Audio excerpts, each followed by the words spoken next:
Like the Back to the Future one.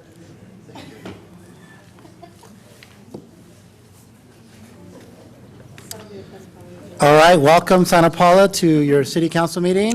Today is Wednesday, July 2nd, and we are going to start, call this meeting to order. We're going to start with our invocation. Is Dean Alguin here in the audience? Yes, he is. All right, sir. I'd like to ask that everybody turn off your cell phone, please, and please stand, if you can, for the invocation, and followed by the Pledge of Allegiance. Let us pray. Heavenly Father, we gather here together to humbly ask for your blessing for our community and for our country as we celebrate Independence Day and 250 years of country. And Lord, we especially pray for all our military men and women serving here and abroad, and all those who have served in the past. We acknowledge our differences. Differences can sometimes cause malice and rancor. But we thank you for the gifts you have showered on us, and that you will inspire us to inspire others. And we remind ourselves that we may never grow weary of doing what is right. All this we ask in your glorious name. Amen. I'd like to ask Council Member Cornejo to please lead us in the Pledge of Allegiance. With pleasure. Join us, please. Hand over your heart and begin. I pledge allegiance to the flag of the United States of America and to the republic for which it stands, one nation, under God, indivisible, with liberty and justice for all. Thank you. You may be seated. Just a reminder, if you need a Spanish interpretation, please see Jonathan here, and there's some devices available for you. All right, so we have item number 5, closed session report from special meeting 6:30 and special meeting on 7/2. Roll call. Oh, I'm sorry, roll call. Yes, good evening. Roll call, Councilmember Crosswhite, Present. Councilmember Cornejo, Here. Councilmember Ornelas, Here. Vice Mayor Juarez, Here. and Mayor Chavez. Here. Thank you. All present. All right. City Attorney? Yes, thank you, Mr. Mayor. I'm reporting out on a closed session held on Monday, June 30th. Closed session was on item 6A of that special agenda and 6B of that special agenda. First item was conference with labor negotiators pursuant to Government Code 54957.6 with city representatives, Chief Labor Negotiator Irma Rodriguez Moisa, City Manager Dan Singer, Finance Director Christy Ramirez, Human Resources Administrator Lorena Alvarez, and with the employee organizations, Community Services Officer Association, Mid-Management Association, Professional and Supervisory Association, Service Employee International Union Local 721, Santa Paula Police Officers Association, and Unrepresented Employees, Executive Management, and Confidential Employees. No reportable actions were taken on that item. On the second item from closed session on Monday, June 30th, public employee performance evaluation pursuant to Government Code 54957B1 of the city manager. There are no reportable actions on that item either. And earlier this evening, council recessed into closed session at approximately 6 p.m. and to meet on the item of public performance evaluation of city manager. There are no reportable actions to report on that item either. Thank you, Mr. Mayor. Thank you, Ms. Castillo. We're moving on to public comment. Jonathan, is there any public comment today on items that are not on the agenda? Mr. Mayor, I have not received any public comments. All right. Mr. Mayor, can I just make a public announcement? Absolutely. The public may be aware that the sky looks very orange. There's quite a bit of smoke. And I just wanted to inform people that that is from a fire that's up in northern Santa Barbara County, so not to fear that there's anything close by. I appreciate that update. Yep. On the spot. Thank you very much. We are moving along to item number 7, presentations. Mr. Frutos, we take this opportunity to thank you again for everything you've done for this community, for your service and dedication to the people of Santa Paula. especially our young people, that you've opened their hearts and their minds and showing them just that there are people in the community who care. And so it's my honor, as well as the members of this council, to provide you with a proclamation. And so I'm going to start, and I'm actually going to pass it out to my colleagues. If my colleagues can start by, I'll read the first paragraph on top. If you can each take 2 paragraphs, and that way we'll all collectively announce this proclamation. So, Mr. Ray Frutos, for over 50 years of exemplary public service and education, and as a volunteer for Santa Paula Little League and the Santa Paula Mercer Prieto VFW, post 2043.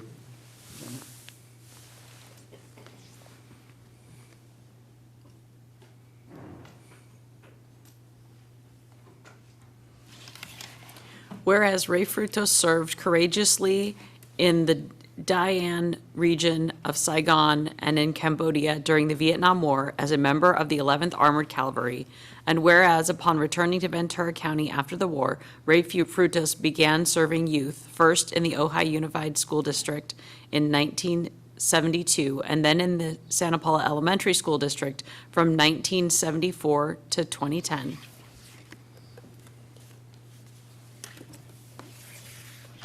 Whereas his role as janitor meant more than maintenance of school grounds and turned to mentor and role model for generations of youth in Santa Paula, a role that led to the creation of an outreach consultant within the district that was designed with Ray Frutos in mind.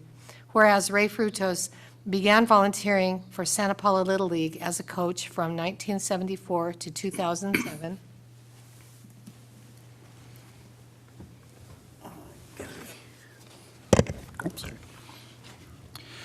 Whereas Ray Frutos served on the Santa Paula League Board of Directors from 1983 to 2007 as he worked to ensure opportunities were made available to countless youth who had limited access to recreational sports programming.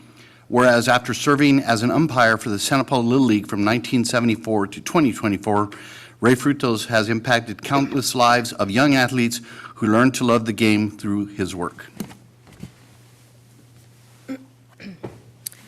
Whereas Ray Frutos joined the Santa Paula Mercer Prieto VFW post 2043 in the mid-1980s and has played a pivotal role in the organization's philanthropic work, including providing military funeral services to Ventura County veterans at no cost to the family. Whereas Ray Frutos initiated the school-based Veterans Day and Memorial Day ceremonies in an effort to help local youth understand every detail of why each holiday is celebrated.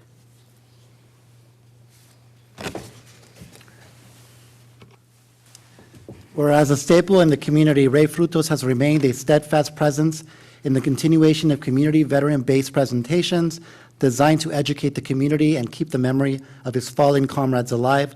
Whereas Ray Frutos has faithfully served his community and beyond, demonstrating unwavering commitment to the growth, prosperity, and well-being of countless generations of young people. Now therefore be it resolved that the City of Santa Paula commends Ray Frutos for his exemplary service and commitment to the City of Santa Paula, surrounding community, and for 50 years of public and volunteer service. In witness whereof, I have hereunto set my hand and caused the City of Santa Paula, California to be affixed this second day of July 2025. Mr. Frutos, congratulations on your recognition today, your lifetime achievement of everything you've done. And before we have you come up and say a few words, we're going to invite my council members to say a few words about you. Who would like to start? Okay. Go. I was just gonna say, Mr. Frutos, I didn't play any sports as a kid here in Santa Paula, but I knew many who did, and I know what an impact you made on their lives, and I want to thank you for, I'm gonna cry.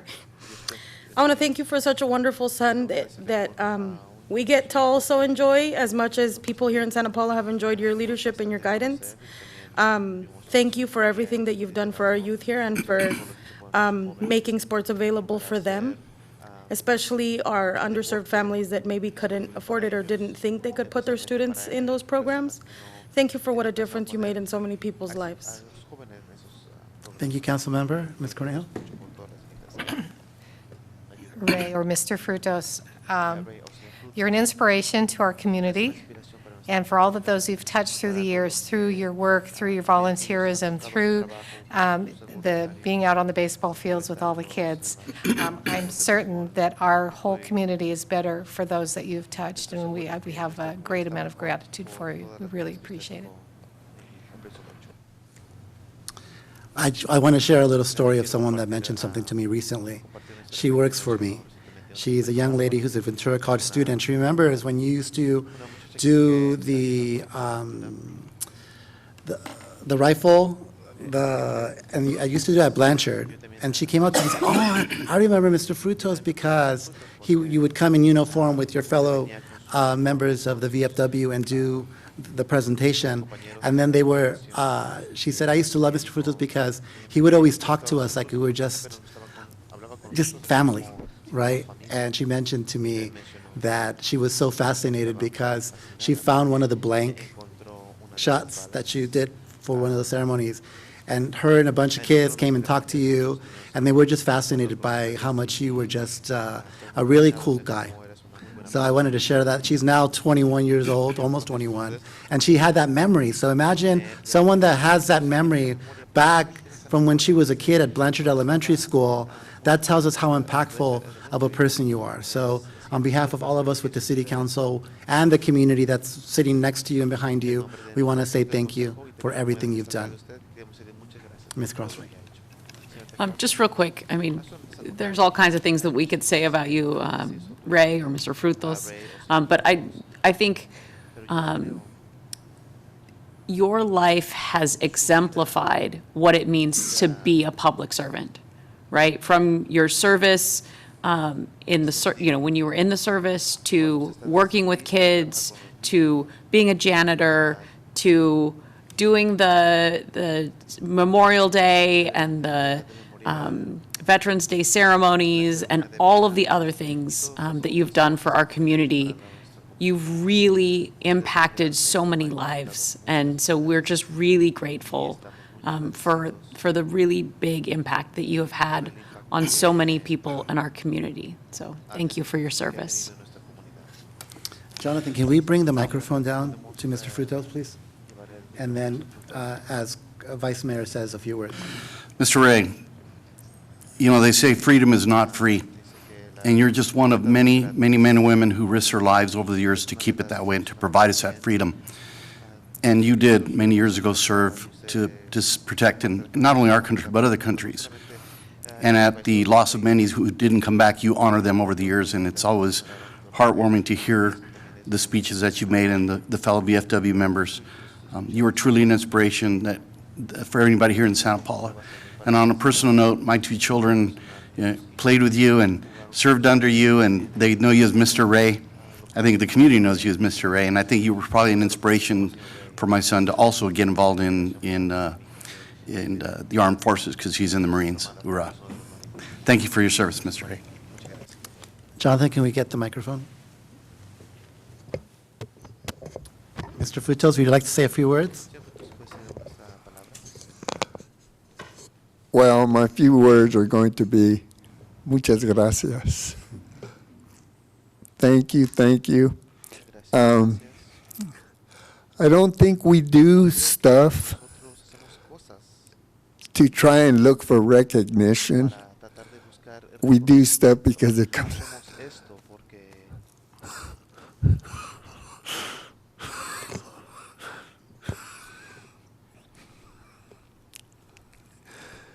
It's been very hard to try and cope with what has been given to me. And we're doing the best with what we have. I know I can't beat it, but I'm going to try and prolong it. And I thank you for this, not just the council, but the city of Santa Paula, Mr. Dan, Mr. Jonathan, and the rest of these people back here. I think most of them are my family, but so they've been very supportive. And my wife, I need to thank her for letting me have a second address, which is down at Richard Eastfield and San Paulo Little League.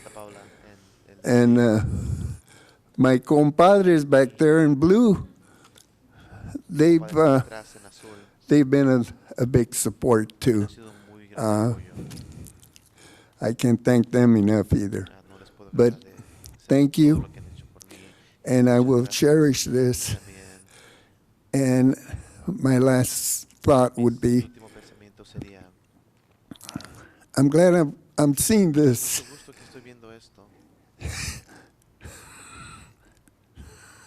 In my lifetime.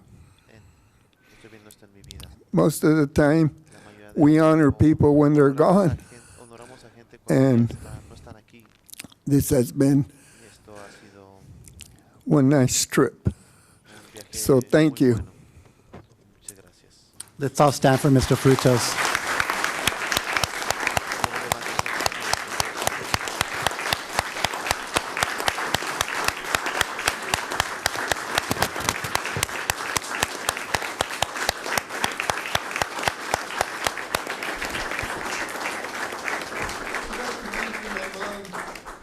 Seven-year-old, and she's doing better than You look great.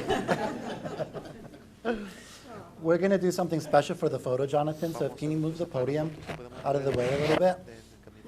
And what we're going to do is we're going to invite the Frutos family to please join us here in this space. Just come to the front, Tommy and Familia. Mama, no, you guys are going to fit. And then council members come back here. We're going to be, yep. And then we'll put Mr. Frutos right in front. So you guys, if you guys could join us, just, we're going to wrap.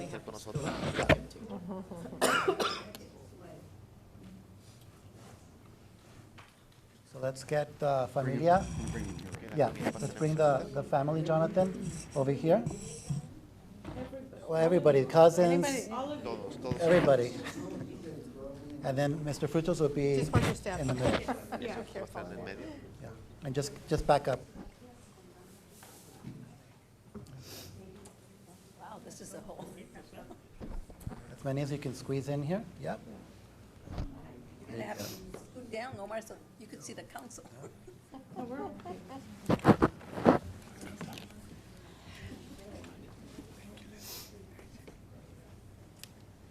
And then wrap around Mr. Frutos, his wife Council in the members, front. you can't see him.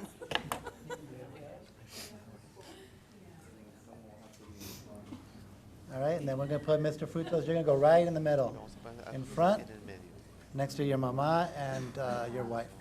Yeah, but do they need to scoot down so that we can see you guys? Yeah. You guys, it's not about us, it's you Yeah, guys. really. You're good.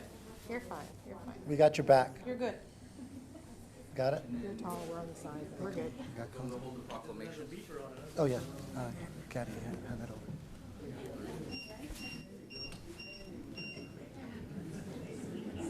I think we're okay. I think we're okay. Yeah.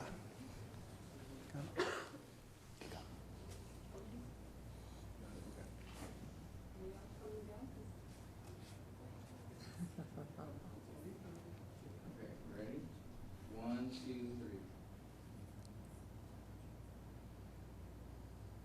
I would say you gotta go way high to get our council. Careful. Council. Yeah, I can go. Yeah, good idea. Okay. Make sure you get Ray though. 1, 2, 3. There's the one in the back there. All right. Let him. Oh. Yeah, there you go.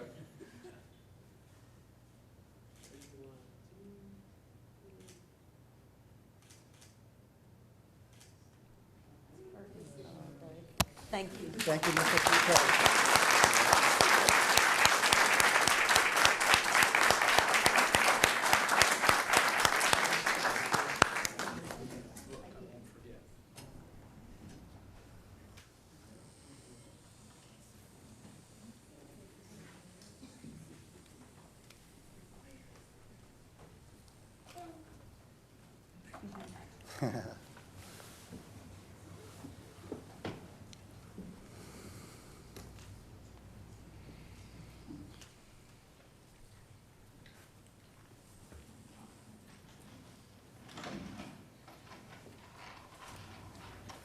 All right. We are going to invite Ventura County Fair Poster Board presentation. Ms. Cornejo, do you want to do an introduction? Well, I'd like to, I have the pleasure of also serving on the Ventura County Fair Board. And last week at our board meeting, they did the annual review of the poster for this year's fair. So we have members of this year's Junior Fair Board here to make the presentation. So I would like them to introduce themselves by name and then make the presentation. Thank you. Hi, my name is Sandy and I'm a sophomore from Fillmore High School. Hello, I'm Valeria Arenas. I'm currently a second-year student at Ventura College. We are members of the Ventura County Fair Junior Fair Board. The JFB is an organization that is focused on youth leadership, development, and community engagement. We put on a classic fair time games like watermelon eating and karaoke during fair. We are here on the behalf of Ventura County to present you with the 2025 official fair poster. It was drawn by Kaylin Kwa, a fourth grader from Camarillo. Her poster was selected among the 200 entrants in this year's youth poster contest.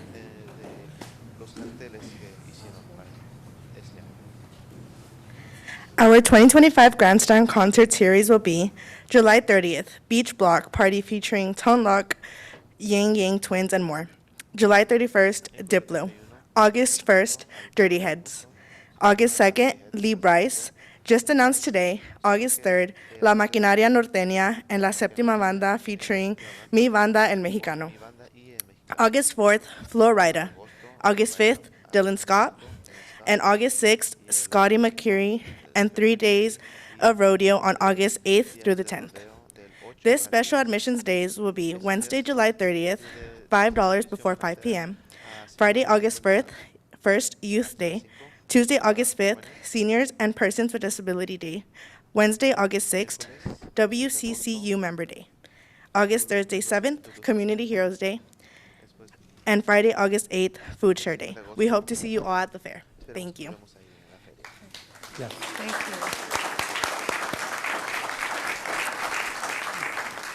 I'd like to add that there were a couple of hundred entries into the poster from youth from all around the county.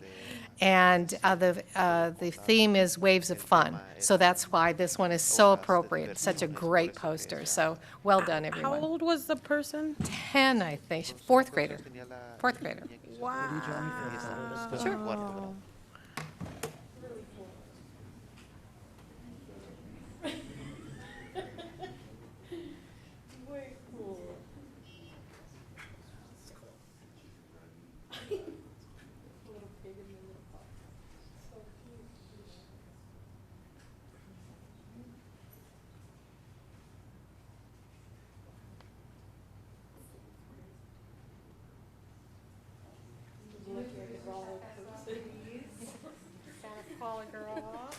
Yes, I'm Emily Inez. I am the Junior Fair Board Advisor. I was a Junior Fair Board member. I'm the exhibit supervisor at the Ventura County Fairgrounds, and being a part of the Junior Fair Board is the best part of my job. Thank you so much. Thank you so much. Ladies.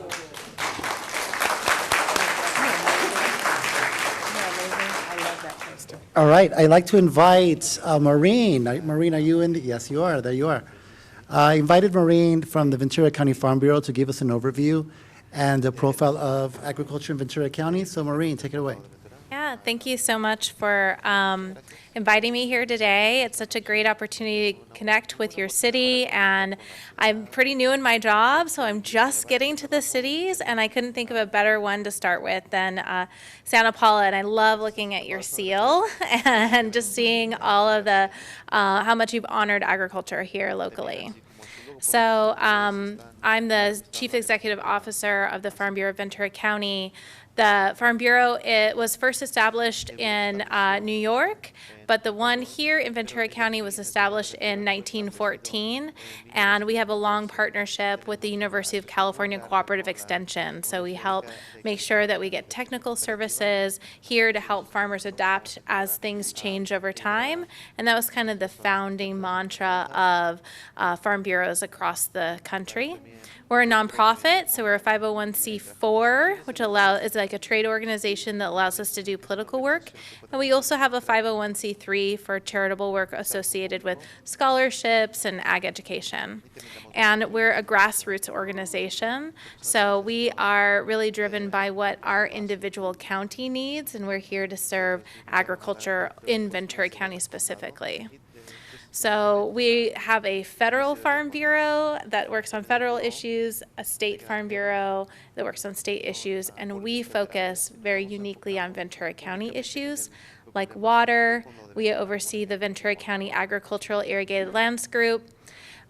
We work on land use issues, so we recently finished up the Sustainable Agricultural Land Conservation work that resulted in the Resilient Ag Land Initiative, which is available to everyone. It was adopted by the Board of Supervisors unanimously to help you think about your strategic planning and what kind of grants you might avail yourselves of for programs and projects in your area. And then we also work on labor issues such as leadership and professional development, field supervisor training programs at VC College, and of course are always looking for more farm worker housing, which I know is also important to everybody here today. So our core mission is to represent, serve, and support local agriculture. I just want to give you 2 slides kind of talking about what's going on here in Ventura County. So there's 300,000 acres of agricultural land, and 100,000 of that is irrigated land. So that represents 27% of the land in the county. But if you took off the Los Padres forest, then it would be 57% of the land in the county. There are about 2,000 farming operations, and the average size is about 122 acres. An acre is like a football field.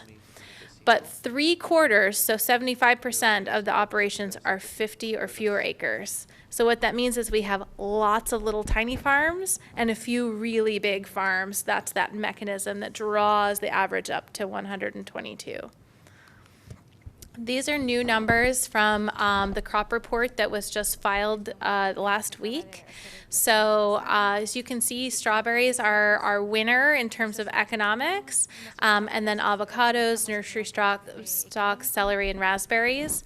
But if you look at the top crops by acreage, avocados, lemons, and strawberries, avocados is higher than strawberries. So what that tells us is you can sell a pound of strawberries for more than you can sell a pound of avocados, lemon, celery. So there's a big economic driver that's helping farmers decide what they put, in what type of crop. So in Ventura County, 25,000 jobs are associated with farming, and that's 8% of the overall wages in Ventura County.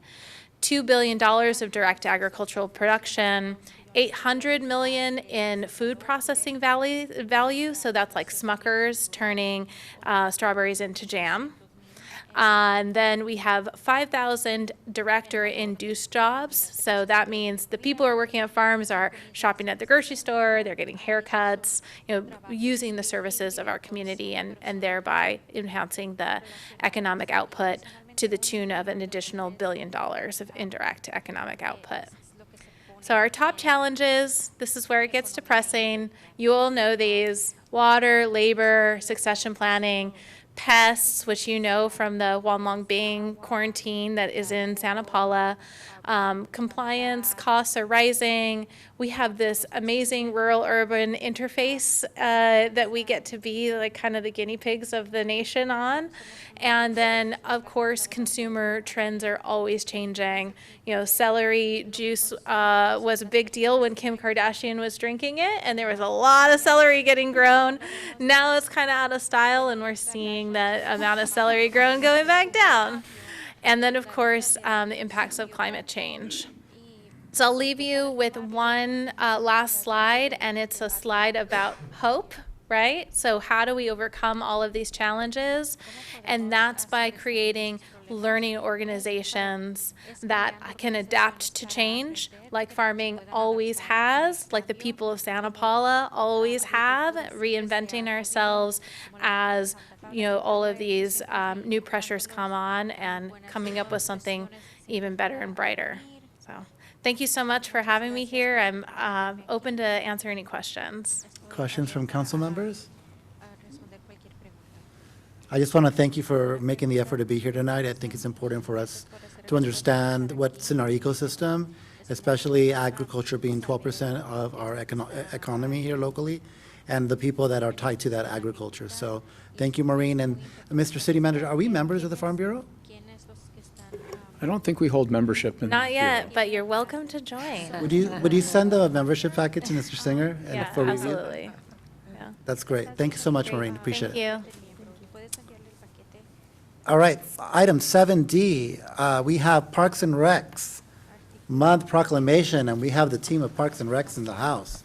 So we're going to start with Vanessa, and I'd like to also have Vanessa invite all the Parks and Rec staff that are here, as well as the Director of Parks and Recs, to join you because all of you work together. So you guys don't be shy in the back over there. Uli. So designation of July is Park and Recreation Month. Ms. Olmo serves as the Parks and Recreation Chair, and this is your third or fourth year serving as chair and fifth or sixth year serving on the commission. Great. I've lost track after a couple Yeah, years. right. Well, thank you for your service, and again, thank you to all those that serve alongside you, because it does work from making policies that start here, creating budgets, and those budgets flow into what our staff is doing locally to improve our parks, Director Barnes, and the team here. And I'm going to have Vice Mayor read the first 3 paragraphs on there, please. Thank you. Designation July as Park and Recreation Month. Whereas parks and recreation programs are an integral part of communities throughout this country, including the city of Santa Paula, and whereas our parks and recreation are vitally important to establishing and maintaining the quality of life in our communities, ensuring the health of all citizens, and contributing to the economic and environmental well-being of a community and regions, and whereas parks and recreation programs build healthy, active communities that aid in the prevention of chronic disease, provide therapeutic recreation services for those who are mentally or physically disabled, and also improve the mental and emotional health of all citizens, and Ms. Cornejo, can you read the next 2? Starting here. Whereas parks and recreation programs increase a community's economic prosperity through increased property values, expansion of the local tax base, increased tourism, the attraction and retention of business, and crime reduction. And whereas parks and recreation areas are fundamental to the environmental well-being of our community. Jenny, the next 2. Gabby, you do the next 2, and I'll do the last one. Whereas parks and natural recreation areas improve water quality, protect groundwater, prevent flooding, improve the quality of the air we breathe, provide vegetation buffers to development, and produce habitat for wildlife. And whereas our parks and natural recreation areas ensure the ecological beauty of our community and provide a place for children and adults to connect with nature and recreate outdoors.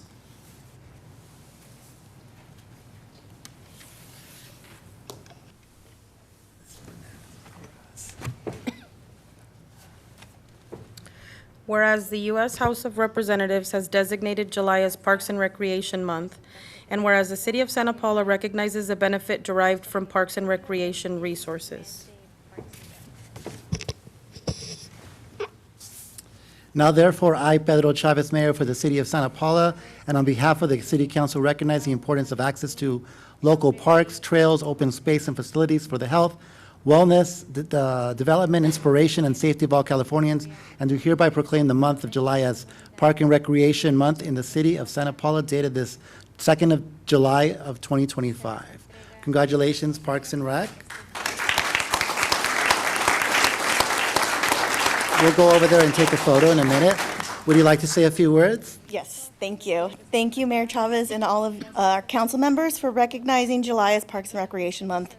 On behalf of my fellow commissioners and all staff present and not present, I gladly accept this. Not enough can be said about Director Barnes and his entire staff. As you all know, our park staff takes such pride in keeping our community beautiful for everyone to use. Day-to-day park maintenance and operations are done with such pride from all of our staff. We are very lucky to have such great people caring for our resources in this manner. Most of whom are here tonight. I want to briefly touch on some of their upcoming events that they work so hard on. Adult Volleyball League happens Monday nights at Teague Park. Our Mobile Activity Center for Youth will be at Ebell Park tomorrow and next week at Las Piedras Park. Additional dates are online on our social media, or you can call the Parks and Recreation office.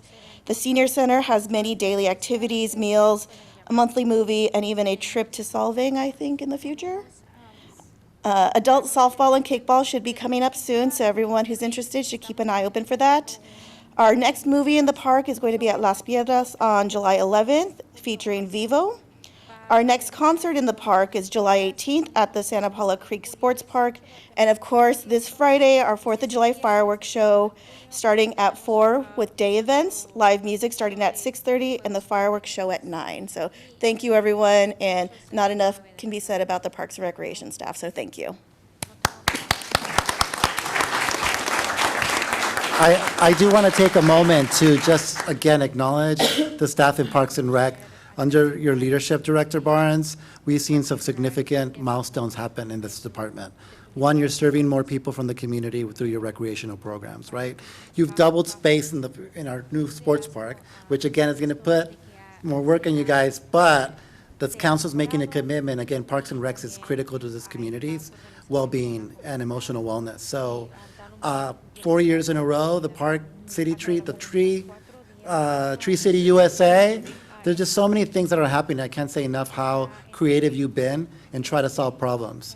Now you're trying to solve the oil museum issues, but your team has really found a way to make it work. And I really want to extend and commend your leadership on that, and to your supervisors and managers and everyone that actually works in Parks and Rec. So thank you on behalf of all of us with your city council. Okay. Don't go, we're going to take a photo real quick. You can have the tall folks in the back and here in the... See you, Vanessa, here in the back. Tall folks in the back, and you guys can go into this... yeah. You can actually go in there.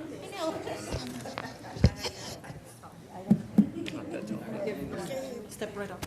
She said I identify as tall. We got everyone.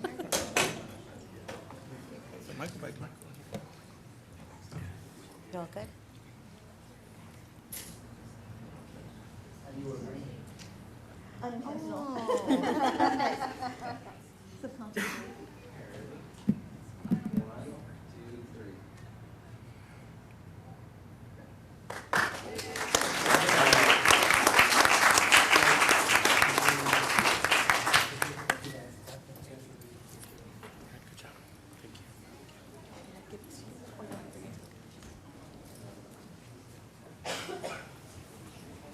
All right, now we have our police department report.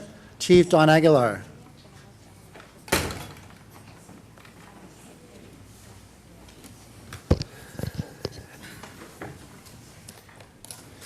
Good evening, Mayor, Vice Mayor, Council, city staff, and the rest of our viewers at home. I'm happy to come tonight and go over the progress of the police department over the last few months. And tonight we're going to go over some crime stats to start off with. And since year-to-date, which is January 1st to the end of May, overall our Part 1 crimes, if the bottom right corner, are down 31%, which I'm happy to say. That includes reductions in property crimes, namely burglary, theft, grand theft, and arson. What I want to go into more detail tonight about is the increases we have in our violent crimes, and basically talk about the categories, first of all, in our violent crimes. We have homicide, forcible rape, and when the Department of Justice categorizes forcible rape, that does not just include rapes. It includes other sexual assault, crimes against children, those kind of crimes. So they, even though they title it forcible rape, there's other crimes that are included in that section. Robbery and aggravated assault. So first, I'll cover the rape category. As you see, in 2025, we already have 9 reported incidents. If we compare that to year 2024, we had 2 at this time. It's a significant increase. And I'd like to take the time to go over some of the cases, or these cases that we're working on in review, to kind of give you perspective about what these cases are about. In reviewing all of the cases, each one of these cases may have multiple victims. So total, when it says 9 year-to-date reported incidents, that's 9 victims. We could have one case, which there is here, that have 4 victims alone. Out of all of these incidents, 3 of these are late reported incidents, which means they occurred several years ago, not recent. So one is over 11 years ago, another one several years old, and another one was several years old. So those 3 reports alone had 6 victims. So they're late reports. They are not like they just didn't happen and someone called immediately after they occurred. Another incident is a rape by spouse. Another incident was a reported rape, but the victim, we were unable to reach the victim after trying to make numerous contacts and requesting the victim to call back. So we're still trying to get that and continue on with that investigation. And then we had a recent report of multiple sexual encounters with a suspect and a victim. So that is a recent case, and that's still being investigated at this time. As far as the robberies, I'd like to go into detail and explain those because there is also an increase of those. So we've already had 10 reported robberies this year. Last year at this time, we had 7. And the year before that, we had 5. So there's a significant increase in those. So I'll go over those cases that we have here. And as we look at these, we have 1, 2, 3, 4, 5 out of these 10 cases we have made arrests on. 3 of these robberies were at commercial robberies where a weapon was shown, either a knife or possibly a firearm, and the suspect was able to get away with a small amount of cash in each of those 3 incidents. We did have 2 robberies, or 3 robberies, 4 robberies, which is crimes against the person and not commercial. One, a vehicle was taken. One, a cell phone was taken. And one, we had cigarettes were taken.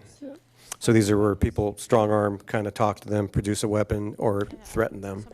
So we've made arrests in many of these cases, which is positive, and we're still working on the cases where we don't have either identified suspects or further information, but we're working on those.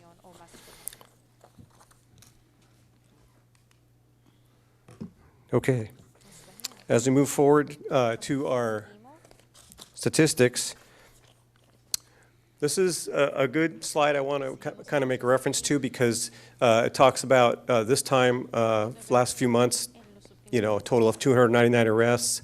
2024, we had 188 arrests at this time. So the numbers are good. I will remind you that when I last visited you for the report for the previous 3 months, comparing the 2024 numbers, the total arrests were only 189. So since then, this new period of time, we have 322 in 2024 and 2 and 299,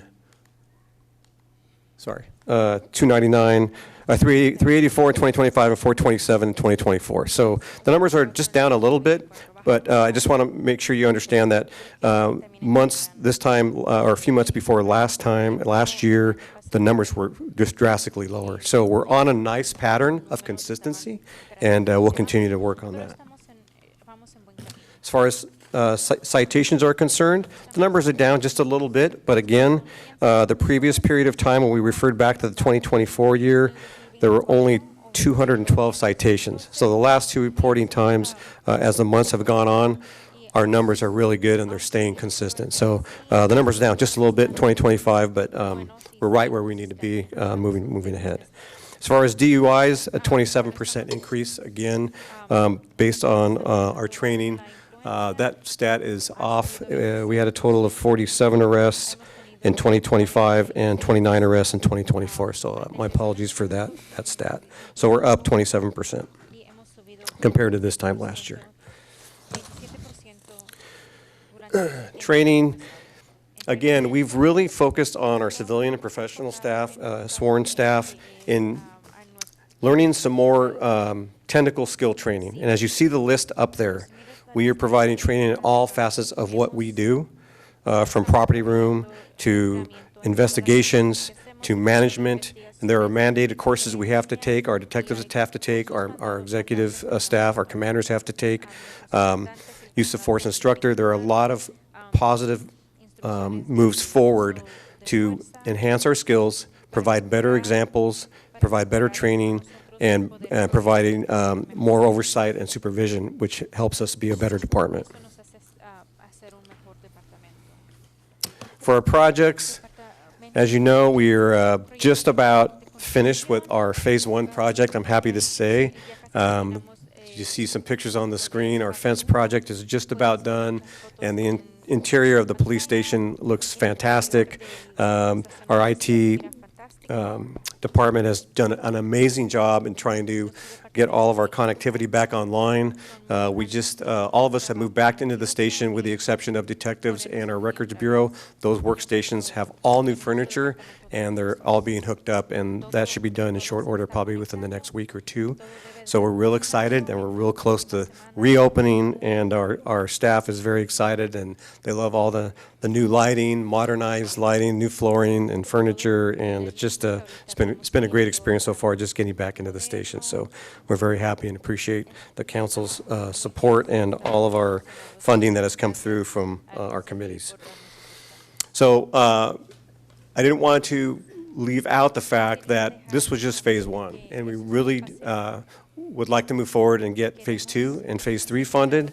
Phase 2 is a much-needed phase because it involves a whole new area to add on to the back of the station for our property room, which is much needed. We're out of space.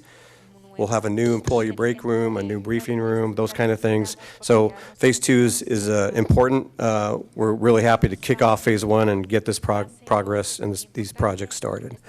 And Phase 3, again, at the end, looking further down the road, new locker rooms, which is a huge accomplishment to get done for all of our staff. We want to make them have the best experience they can in the best environment working out of this police station in this great community, and we'll continue to work on that. Our Mark 43 implementation, which is our computer-aided dispatch merger with our records management system, we actually have gone live with that. We've built up the system using all the disciplines of the police department. Every aspect we have a committee of our employees, both sworn and professional staff, who have worked with the Mark 43 team. They have just been working very efficiently the last month, and we're online with that. Just started, and we're fixing a couple of the kinks. But the other results of this will be new CAD system equipment for our dispatchers, and a direct link to our records management system, which is going to be amazing. So it'll help our efficiencies in dispatch and retrieving records. We have already placed a order to replace all of our vehicle laptops. That order is already being processed in all of our patrol cars. They'll get new laptops, which are compatible with Mark 43, and they'll also have the new bases inside the cars so they can have use their space wisely inside and be able to use the computer. So we are finally nearing the end of the implementation of that, so I'm very happy and thankful that that is another great positive move forward for not just the department, but responses in our community with dispatch and our records. One of the projects we haven't really talked much about recently is our Honor Guard uniform project. The Santa Paula Police and K-9 Foundation was able to fund brand new uniforms for our cadre. This replaces antiquated uniforms that date back to probably to the 1980s or 90s. But what's distinctive about this uniform, if you see in the picture, is when we looked back in history of Santa Paula Police, we saw other Honor Guard members. And what's unique about our Honor Guard uniforms, of course, we have the coats and the hats, but if you see, there's a white T-shirt, a white dress shirt, and a black tie. That was used in previous Honor Guards for the Santa Paula Police Department, and we wanted to have that unique design. So when we show up at memorial events and funerals and burials of our line of duty deaths, we want to make sure that they know that Santa Paula takes pride in representing the city, and we appreciate the opportunity to have new uniforms to show our community. So a great project, and we're glad to get that accomplished. As far as recruitment, currently we have our senior officer recruitment. We completed a sergeant recruitment and made a promotion, so now we have our senior police officer recruitment. And we expect to make several promotions there. Once we do that, that will create probably a couple more vacancies for our officers level. And currently, we have lateral and entry level, actually currently lateral officer openings. And after the senior police officer recruitment, we are going to open our entry level openings to fill up the rest of the vacancies. So we're always ongoing. We appreciate HR's help and assistance in making these processes as efficient as possible. And our dispatch center is still full staffed, which is amazing, and it's great to see. Some things we've been involved with over the last few months. We always participate with schools in our school district, Read Across America. We love going to the classrooms, reading to the kids. It's a great collaboration with the staff, and also to make those connections with our youth and tomorrow's future. So we're always happy to do that. Our civilian and sworn staff participate in this, and as you can see, a couple of our civilian staff even dress up as Dr. Seuss. So we play the part well, and we're really happy to be part of the community and every year attend this and read to the kids. This year was the first year Renaissance High had their career fair. It was well attended, lots of great representation by city, different departments, including our police department, and we were really happy, and we talked to a bunch of students. It was really a positive experience. I noticed a lot of people were asking about careers in law enforcement, and which was refreshing to me as I just watched them come up and shook hands with them and spoke with them. But what's interesting about this picture is the officer there he's a new officer with the Santa Paula Police Department. He is a graduate of Renaissance High School, and so as soon as he found out this was happening, he wanted to be part of this group of me and our community service officer to go back over there and let the students know that they can do this. So it really was a great moment for me to see that connection in our community. Our Police Activities League extends out to our youth. We attend soccer tournaments. We represent our PAL teams that we actually form here with Park and Rec, and we're part of that. But we're also part of supporting our young men and women at the high school level. And this past February, the boys soccer team went deep into the playoffs. They had an amazing season, and before the final game or two they played in the playoffs, we were able to bring them dinner and honor them because of the great, amazing work that they do in addition to with their coaching staff. So it's, again, an opportunity for us to connect with our youth, and as you can see, these men did a great job, and we were real happy to support them in their endeavors and their success. We had a couple of canine fundraiser, but this one's, we had our normal canine fundraiser, which is our spaghetti dinner. This was great at Cocina 1912, had a great turnout for this, and it's great to see our youth come by and spend some time with our canines and also eat great food at a great restaurant. So we were appreciative of them to support us and fundraise to get more equipment, get more training for both our handlers and our dogs. So another great event. So we appreciate the community support. It was a great turnout. Our preparedness, emergency preparedness, not just programs we're implementing, but it's also the training and some of the many things that are ongoing. Kate Watkins, our emergency services coordinator, just continues to develop, implement, and move forward with both programs and training. Disaster service worker operations training, incident command system training for city employees, and that includes the water district facilities and building safety. Kate also worked with Ventura Fire Safe Council for the Santa Paula Chipper Day, where they chipped about 12,000 square feet of material and cleared almost 9 acres with 21 residents participating. So that was a very productive event. Our community emergency response team, spring class started and they just finished. So it was another positive for us. And the automated external defibrillator training continued with our city employees. As you see in the picture there, we now have AEDs at all of our facilities in spots that they can easily recognize and see to provide assistance in an emergency to not only their fellow colleagues, but also customers. So more programs continuing. As far as the training for our emergency services coordinator, Core X program paradigm, you might say, what is that? That's a class certification for gas line emergencies. She also attended Emergency Management Homeland Security Summit, and she also obtained the certification for Associate of Emergency Managers. Now, this particular certification requires funding that the city would have had to provide to attend the training, but Kate applied for a $1,000 scholarship, and she was awarded it, which covered the cost of the entire program. So she not only graduated this 4-month program, but she also found a way to be flexible and use funding from a scholarship instead of having to throw it into the budget for the city. So kudos to Kate for her continued great work, and we like what we see in the development of our emergency services program. Recognition, this is my favorite times to talk about what we do. Crisis intervention, our Officer of the Year for Santa Paula Police Department was Eddie Acevedo.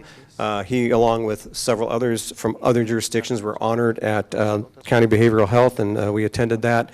And this is not just an award because he's crisis intervention team trained. This is an award because he was not only nominated by his peers and his supervisors, but I have seen working patrol shifts after council meetings and going out there with the troops of his ability to de-escalate verbally with several people, and I've seen officers try to handle situations that may be even newer than him. He will show up and he will take the lead and de-escalate because he has the great skills, not only from the training he's received, but he just has phenomenal communication skills. So this was a great way to honor him. It was a great event, and it was good to see every year that our crisis intervention team officer gets nominated and awarded. We make a goal in every agency in the county to train every patrol officer 100% compliance, that they all get 40 hours of crisis intervention team training, and we stick by that goal and always adhere to that. So the officers on the front lines are talented, but they also get the training as well. We also had an Officer of the Year from the Knights of Columbus Oxnard Council, and our Officer of the Year a couple of months ago was Officer Brittany Najera. She has just been a model of efficiency, productivity, training, and using that training in great areas. Over the past year, she's becoming drug recognition expert, which is a 120-hour course that requires field certifications and annual recertification. She also made the most arrests for our DUI enforcement, saving lives, preventing injuries, and keeping our streets safe. And she also took off the most firearms of any officer in that period of time, lowering our violent crime rate and making those contributions to making our community safe. So congratulations to Brittany. She did an amazing job. And our recognition doesn't just go on to our line level personnel. It's about developing our leaders of the future who are now at the level of sergeant. And we have had several sergeants since I've been here. I have implemented that they attend Supervisory Leadership Institute, which is a prestigious 8-month course where we send them out of town for the better part of a week each month, and they learn how to be good leaders and transition and transform to be the best leaders they can be coming back after that experience. I graduated from that program myself, and I found it to be the most transformative experience in my whole career, and that's why our sergeants all are attending this. Commander Madison completed it, and Sergeant Dan Potter just completed it, and we have Sergeant Mike Hoppen, who is in the process of his last 2 sessions. He will complete it, and we'll have one more sergeant after that who just got promoted to sergeant, and have him go through this course as well. So we're reaping the benefits of our training. Our skills are improving, and we're becoming a better department because of it. Upcoming events, as I close this out tonight, we intend on reopening the police station so that the public can come in the public lobby and start using the station again at the end of this month. That's tentative, but we're working through getting the rest of the things done, the little things done inside the station. The main things have already been done, but we're just trying to finish up on a couple of small things and get our staff completely moved in. So we'll have some more information on that coming when we look forward to inviting the public back in and showing them their new police station. We have a great work outside with the paint job. Our officers, our family members, our civilian staff, our volunteers came in and helped paint the police station a couple weeks ago, along with staff from Park and Rec. So it was a great team effort to make our police station and our community's police station look really, really nice, and we're really looking forward to that. Save the date.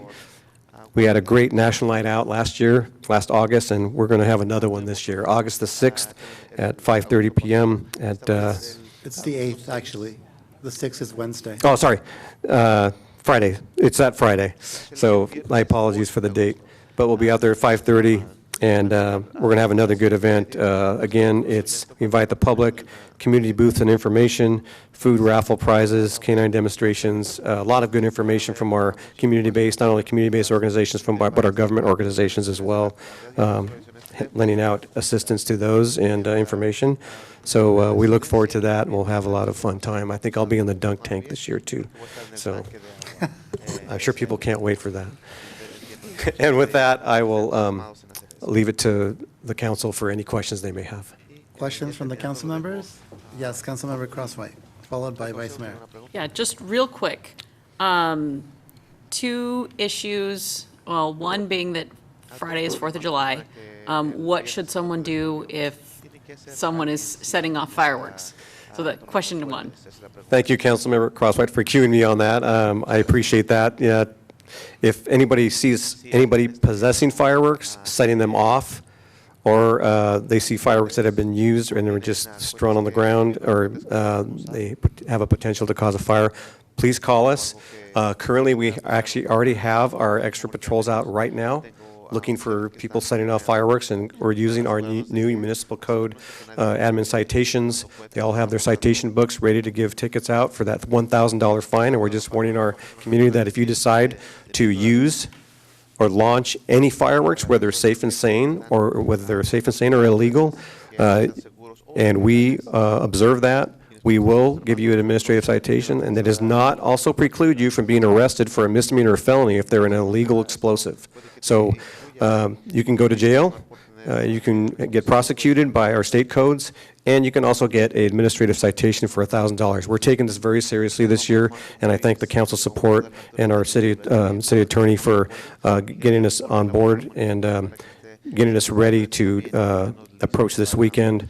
We'll have officers extra officers out, not just at the 4th of July fireworks show, but on patrol from today through the end of the weekend. So I hope that answered the question. I appreciate that. Yes, and then it seems like there's been a little bit of an uptick in graffiti, and I know that the abatement piece happens in another department. However, if someone's, fence, house, some of their personal property is tagged, is that something that they should also report to the police department so that that can be documented. Yes, thank you. Absolutely. If you are victimized by graffiti and you decide you'd like to paint it, that's great, but we also need to know that the crime is happening and occurring. We will take a report.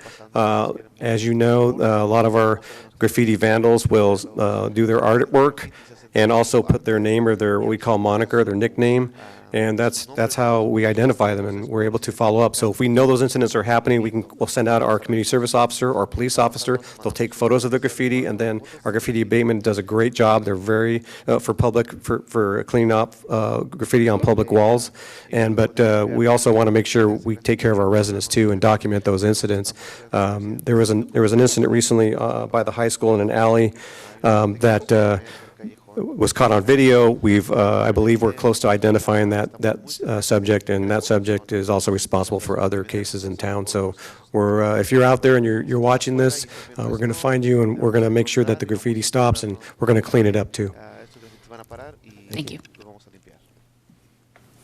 No questions? Thank you, Mayor. Chief, now that you're almost up to full operational staffing, how close are you, or maybe you've already started, to reinstitute or reestablish your SWAT team?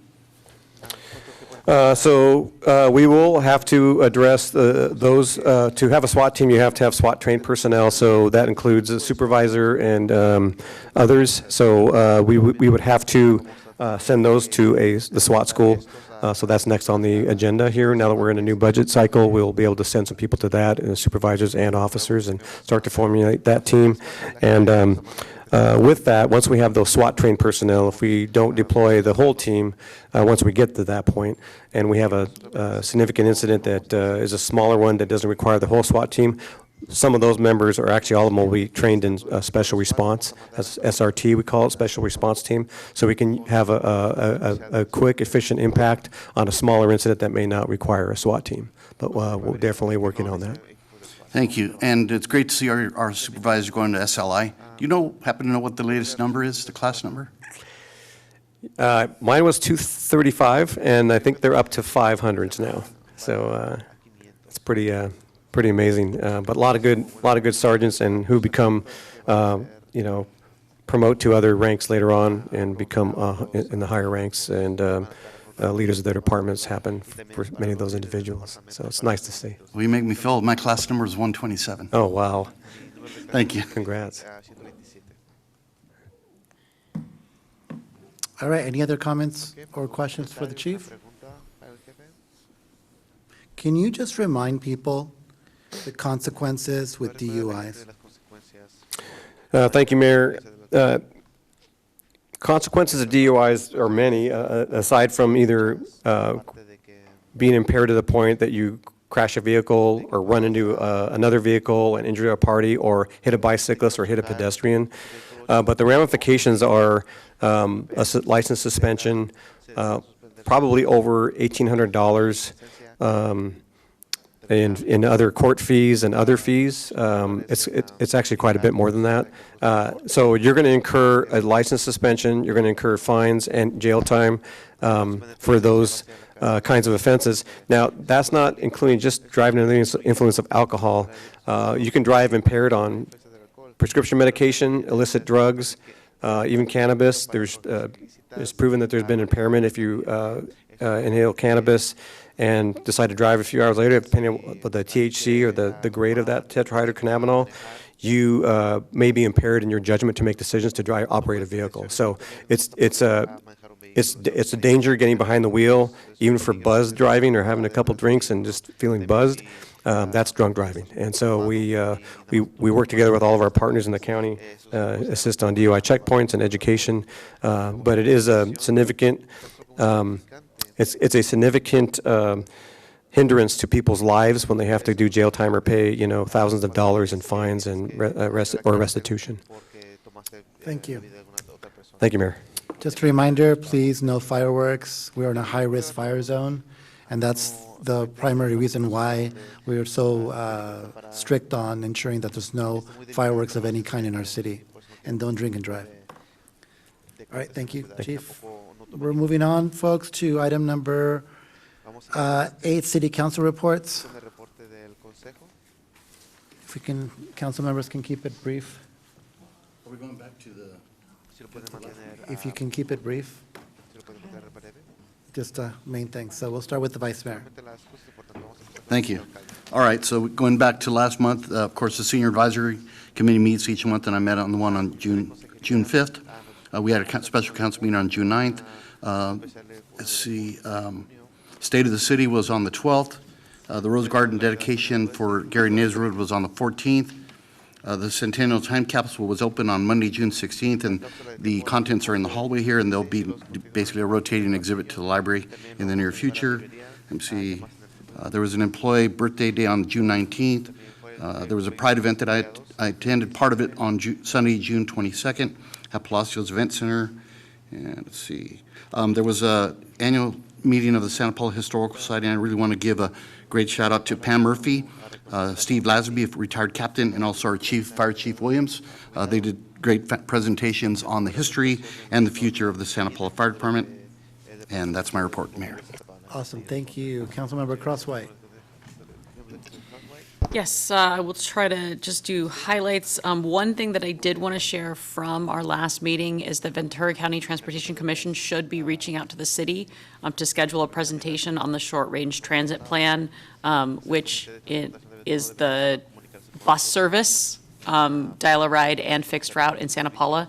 And so they're hoping to schedule those presentations this summer. I told them we have one meeting this summer, that they could possibly do that out. So letting you all know, please reach out to them, maybe if you haven't heard, because they're hoping to finalize the plan by the fall.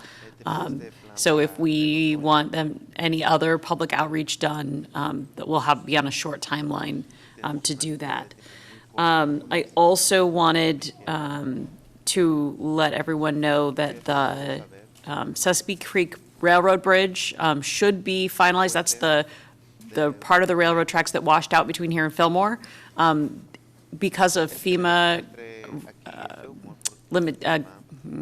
deadlines, it needs to be done before the end of October. So the contractor has been selected, and the hope is that by mid-October, which is the actual FEMA deadline, that it will be done, because any work done after that is not reimbursable. So they're trying to get as much work done before the FEMA deadline as possible, but that should get done by the end of October. And then also, I had a couple of Southern California Association of Governments meetings since our last meeting. One was our executive committee retreat, and then at our executive committee meeting this afternoon, they were talking about the consequences of the federal revocation of California's Clean Air Act waivers, because the short version is that metropolitan planning organizations are tasked by the federal government with planning for transportation in their areas. And those plans are calculated based on the Clean Air Act, like our numbers that CARB comes up with, which is our California Air Resources Board. Because our waiver has been revoked by the federal government, that means that all of the calculations for the plans in California are now non-compliant, which puts all of California's transportation plans into what's called, they're out of conformity. And since they're out of conformity, new projects that are in those plans are at high risk of not being able to be funded until the California Air Resource Board and the Environmental Protection Agency can come to a new agreement on how those emissions levels are going to be calculated. And you can't amend your plans, which were just adopted, until that agreement is made. So there's a bunch of planning for the Olympics and other major transportation projects in California that have an uncertain future right now, while the two agencies try to figure out what that's going to mean and what that's going to look like. So I just wanted to let everyone know it's an evolving situation, but it is something that could have some pretty significant transportation impacts on the state of California. And then I attended I went to Santa Paula Beautiful and also the ribbon cutting at Santa Paula Cellars on behalf of the mayor and vice mayor to welcome our new business to Main Street, Santa Paula Cellars, and then also thank our volunteers who did a great job of making Las Piedras Park look very nice and ready for the summer. So thanks again to those volunteers for their hard work. Councilmember Ornelas. I'll be the briefest. Vice Mayor already mentioned some of the events that I attended, so I will not repeat them. Thank you. All right, thank you.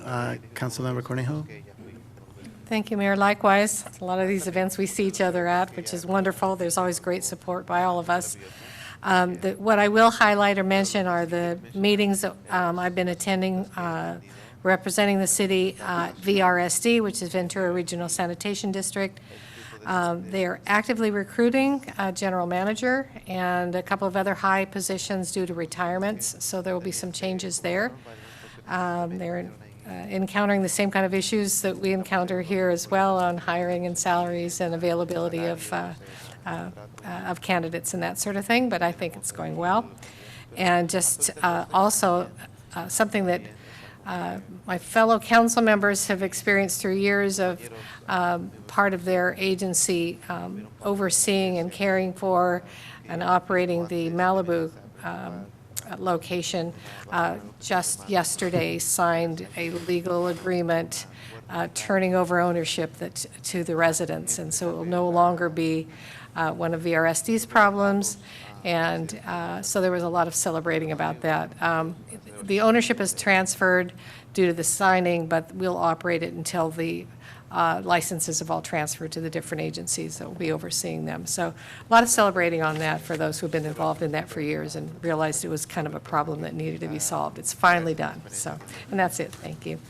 All right, I'll share my written report at the next meeting. Moving on to the next item, city manager's report. Thank you, Mr. Mayor. Just a reminder for the public that we'll be closed in the celebration of 4th of July this Friday.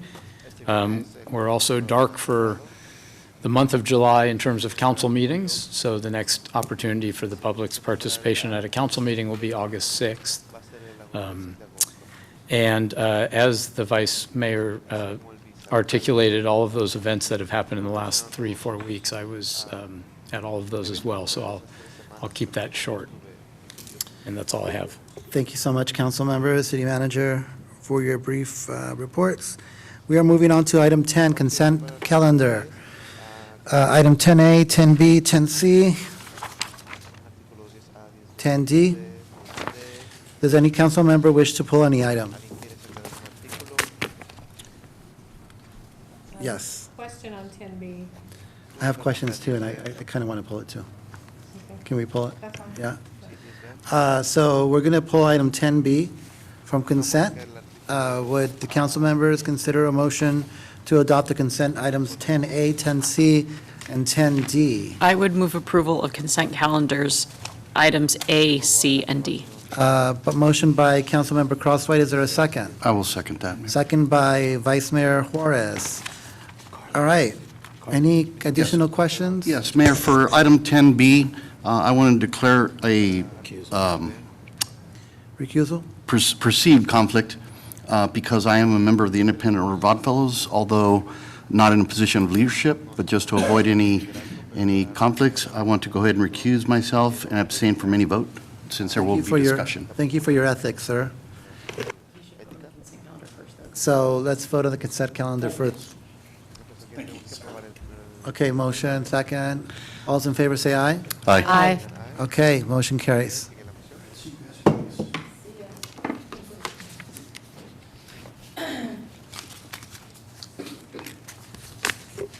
So, is there someone from the chamber here? I don't believe we have anyone from the chamber. I think I saw Gloria earlier, but I think she left. Yeah. So shall we go and dive into the questions? Councilmember, would you like to go first? Yes, I just wanted to know on the rent or the lease, if that is at market rate, if any studies were done for that. Excuse me, Mr. Mayor, members of the council. Throat's kind of closing up. We have done market studies relative to our facility at the train depot, which is partly what necessitated this adjustment. The Chamber of Commerce currently has been, and for some time has been, leasing the train depot, but we have a request from Northern Sierra, the Sunburst and Rail Bike Train Company, to utilize that whole building. So we've done a market rate study for that purpose. However, for what's before you tonight, the calculations done for the Chamber's use of the Oddfellows building, which the Public Works Department and Athens Environmental Services share, is based on a percent of square footage of our lease with the Oddfellows. So we were not using market rate data for the Chamber's share or Athens' share. We're simply using a percentage of the building that they use as a kind of a subtenant to the city. That was a long answer to your question, but does that make sense?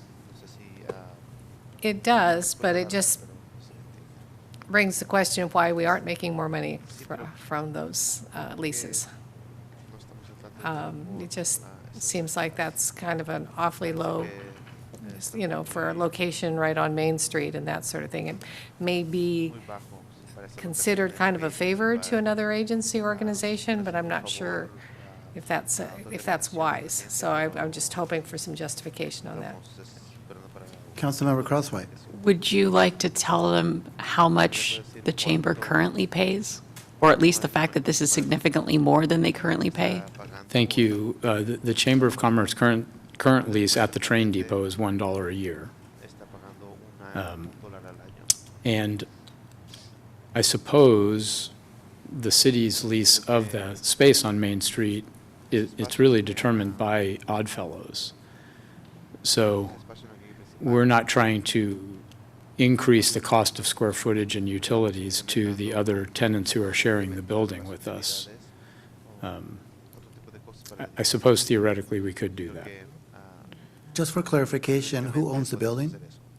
The city or the Oddfellows? No, the building is owned by the International Order of the And Oddfellows. under normal agreements, and I asked the city attorney, in the agreement allows for the subcontractor to subcontract? Because normally, that would be like a red flag. Normally, an owner of a property does not give subcontract to a subcontractor. So is that in the contract as being allowed? So the owner, who is the landlord, the Oddfellows, they have an agreement with the city, and in that agreement, we are the tenant, and they've allowed the city to sublease to subtenants with their approval. Great. And we have that approval. And they got the approval. Great, so that's put into the contract. Additional question? So my question, my concerns are as follows, and I wondered if you can answer this. We have the main floor, don't we? And when a customer comes in, customer being people, who greets them? Are you asking if the public is coming in to see the members of the Yes, public? if they have a public works question and they're coming to ask for assistance, who greets them? We don't have anyone staffing a front counter. So there is no staff in a building that we're contracting to deal with the public? No. Mr. Mayor, I advise to stay on the topic of the sublease agreement. Well, it's tied to the way this agreement plays out. So if you're going to allow a chamber now of commerce to take a space, are they going to be located in the front? In this, where exactly are they going to use? Yes, and I believe there's a diagram to that effect. So on page 28 of your packet, you'll see the areas that are being suggested. And directly behind what's in yellow is where Athens Services has their offices. In the front, right? And in the gray area is a common conference room. We don't maintain a front counter in that building. So will they go into the, I guess I'm looking at this, page 11 of 11.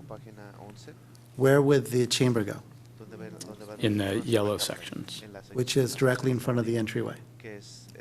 It's adjacent to the Yes, entryway, okay. yes. And then Athens is in the reception area? Yes. Okay.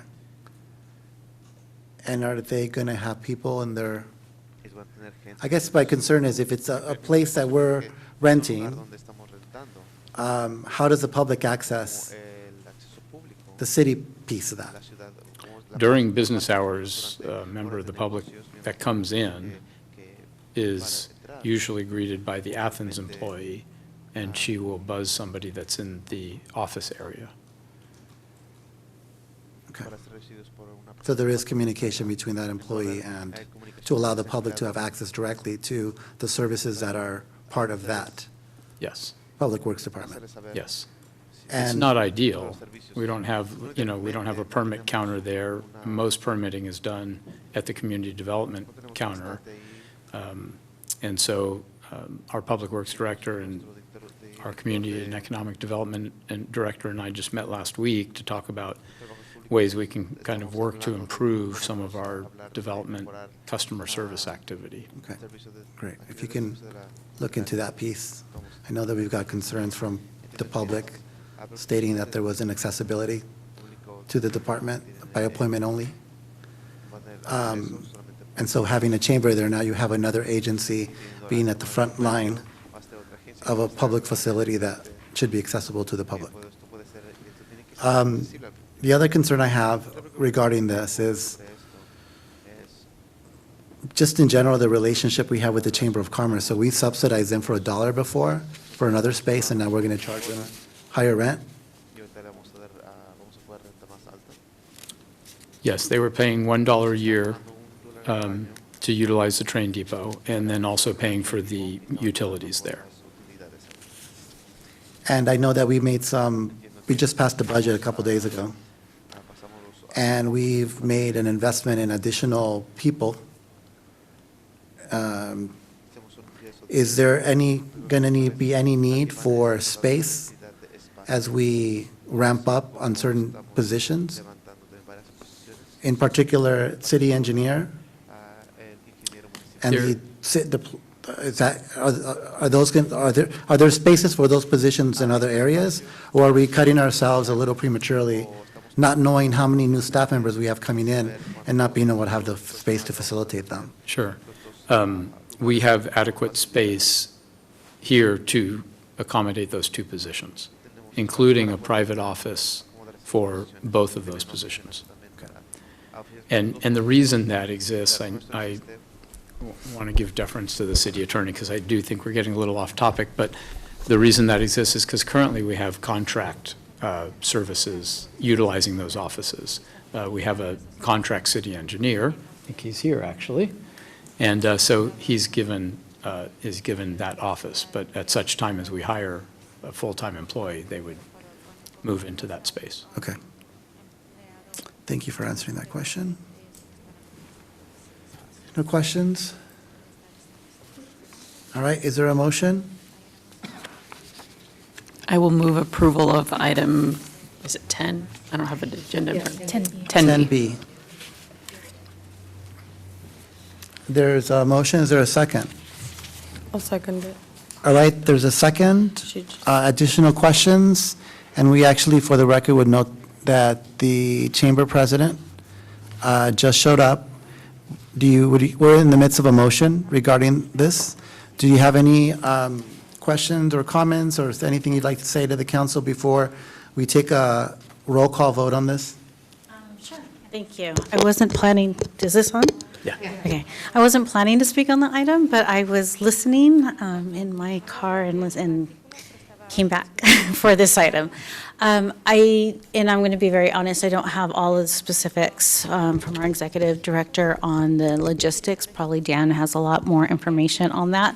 But I can tell you that we've discussed it at length at the board, the move, the ability to be downtown, I think, would help us to serve and be more visible to our businesses than our current location. Our current location is very nice, it's historic, it's part of the culture and fabric of Santa Paula, and that does hurt to have to move from there. But in the long run, I think just having that presence on Main Street will be a benefit to the businesses, and that's our board, from our board's perspective, and then when we were looking at this internally, that was very important to us. The other part that you brought up about public access is definitely on track and should be really important to you, and so I would imagine that we would, I haven't been to the space, but I'm imagining that John is working with Dan to make sure that the tourism part that we have, all of the brochures that we have, that, I mean, we could imagine that in the future, this could be something like a tourism center or a visitor center of some sort. And I think that this, all of this board or this body knows that our goal is really to be that economic development partner and civic engagement partner with the city when it comes to really promoting our city. And so this location, it's small, it's limited, but it's a step. And from the board's perspective, those are the things that we're looking at, and those are the things that are important to us. Are there any questions? A final question I'd have, any issues regarding safekeeping of documents that you're sharing an office now with Athens, a third-party contractor, chamber, security, like what do we have in place to protect the documents that we have in the Which remaining of the space? Because they're sharing spaces, right? Conference room? We have a locked door now between these front office areas and the remainder of the building. Mostly for security purposes. So for example, if the chamber wanted to hold a little reception and after work and our offices were closed, we can secure those. Great. That's recent, right? Yes, very recent. Okay, good. Awesome. Thank you. Thank you very much. All right. All's in favor? Say aye. Aye. Aye. Okay. Motion carries. Next. Let's go to item. Oh, Mr. Vice Mayor. Carlos, bring back some chocolate. Yeah. I'm glad there's a door now. There's a door now. I didn't know the door existed. And I appreciate those that are in the audience that have agenda items that they're waiting for us to review. So we're, Mr. Vice Mayor, we're back, you're back, and we're going to go on to action items. 11A, Mr. Barnes. Thank you, Mayor, Vice Mayor, Council. I'm going to be brief because we have we have a team presenting this next item. But before we start, just wanted to make a few comments.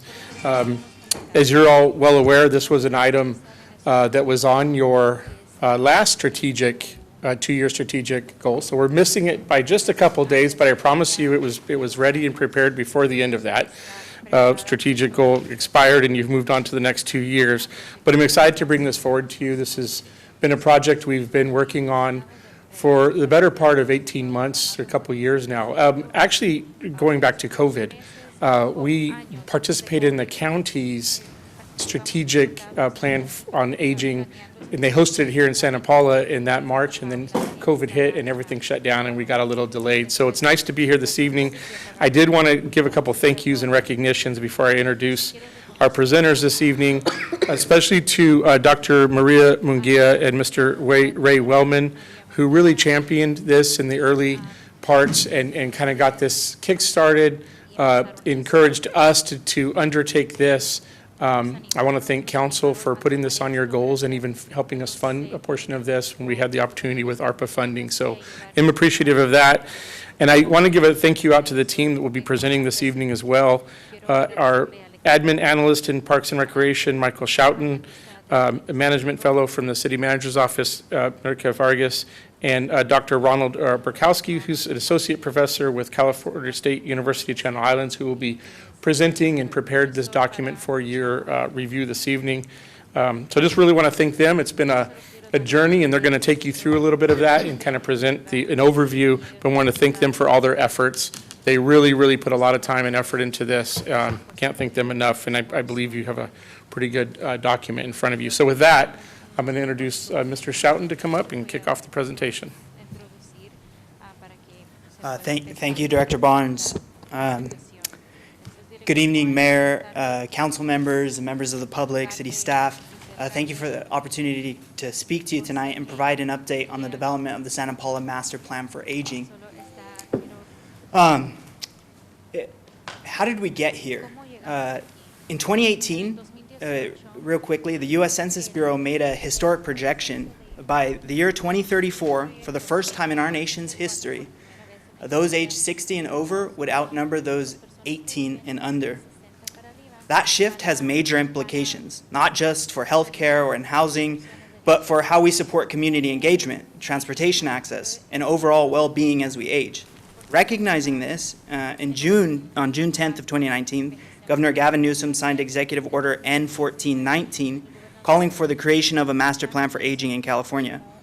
He stated, an aging population will introduce new opportunities for economic and community growth, but also drive increased health and long-term care costs. We need a plan that brings everyone to the table, local communities, labor, private sector, and philanthropy, to help us understand what's coming and guide us toward taking better care of older Californians. In January of 2021, California became the first state in the nation to release such a plan, grounded in 5 bold goals and 23 supporting strategies.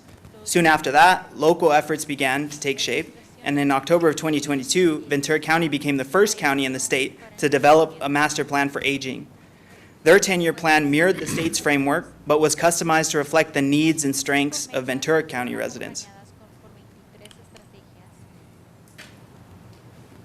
Santa Paula made its commitment clear shortly after. On June 21st, 2023, the City Council adopted Resolution Number 7468 as part of its 2-year strategic plan. That plan included a directive to begin development of a senior master plan, what we now call the Santa Paula Master Plan for Aging.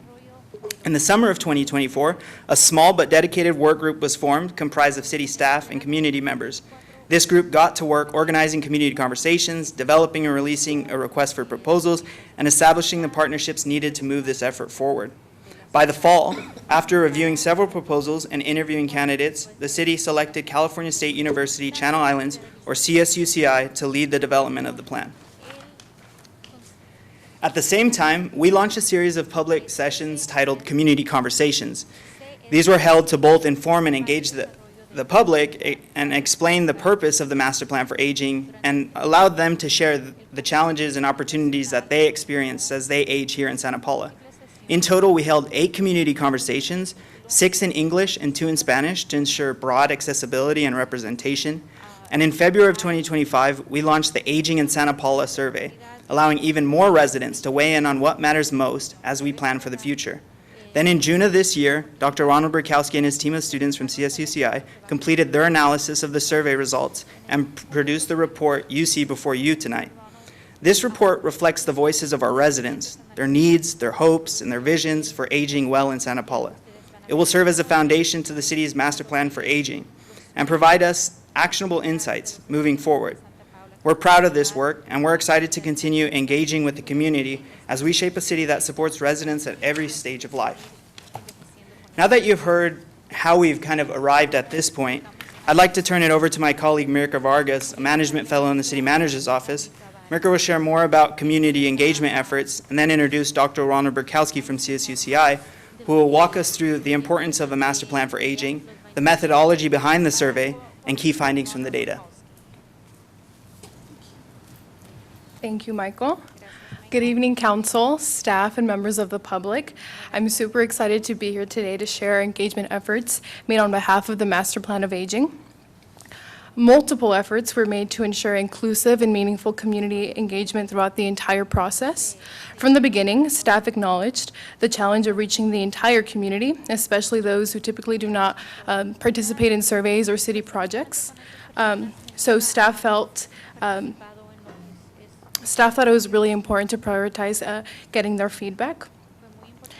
Surveys were made available both online and in physical form, both in English and Spanish.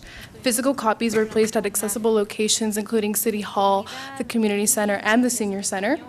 And to help launch the outreach efforts, staff produced a video newsletter to help explain to the purpose of the Master Plan of Aging, how residents can get involved, and what steps the city would take to gather feedback for this living document. The Parks and Recreation team also played a pivotal role by hosting an outreach booth at city events where they encouraged residents to complete the survey on the spot and offered raffle incentives. We also allocated funds to send bilingual mailers to households with information about the initiative and how to participate.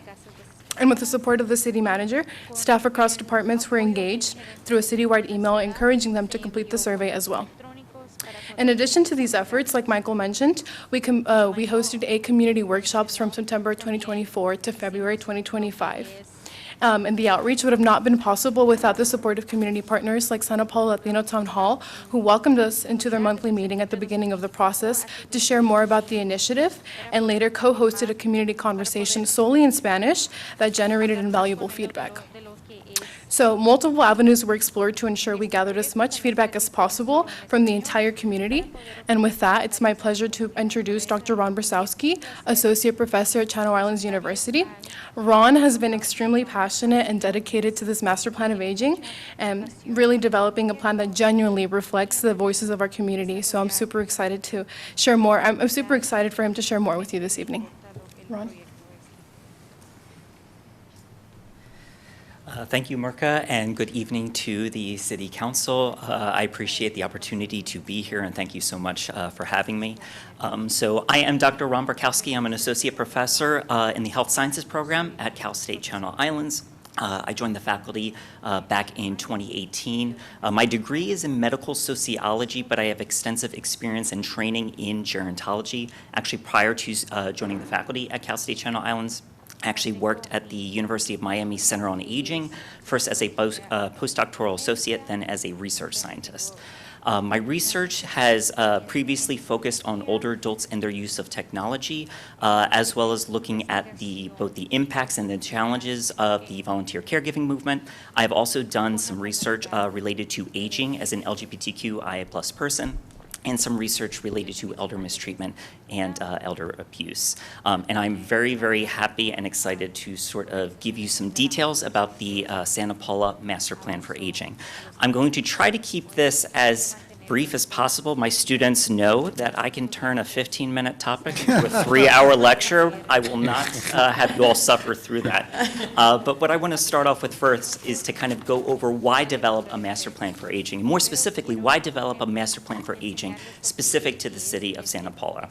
As previously already discussed, there is a rapid increase in the older adult population. This is something that we see nationally. This is something that we're seeing globally, and we're also seeing it here in Santa Paula.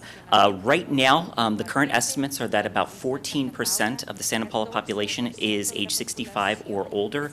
It's estimated that's going to jump to about 21% by 2050. And so this is something wherein the segment of the older adult population is growing, which means that there is going to be a higher need, a higher commitment for elder-friendly services, and also a commitment to those that care for them. So with the rapid increase of this population, there's a need for evidence-based framework to coordinate these services to address the diverse aging needs of Santa Paula. Now, one might sort of make the argument, well, why can't we just rely on the California Master Plan for Aging? Or why can't we rely on the Ventura County Master Plan for Aging? And the reason is because California is an incredibly diverse state. If you compare California to Texas, to New Jersey, to Idaho, the population is different, the needs are different.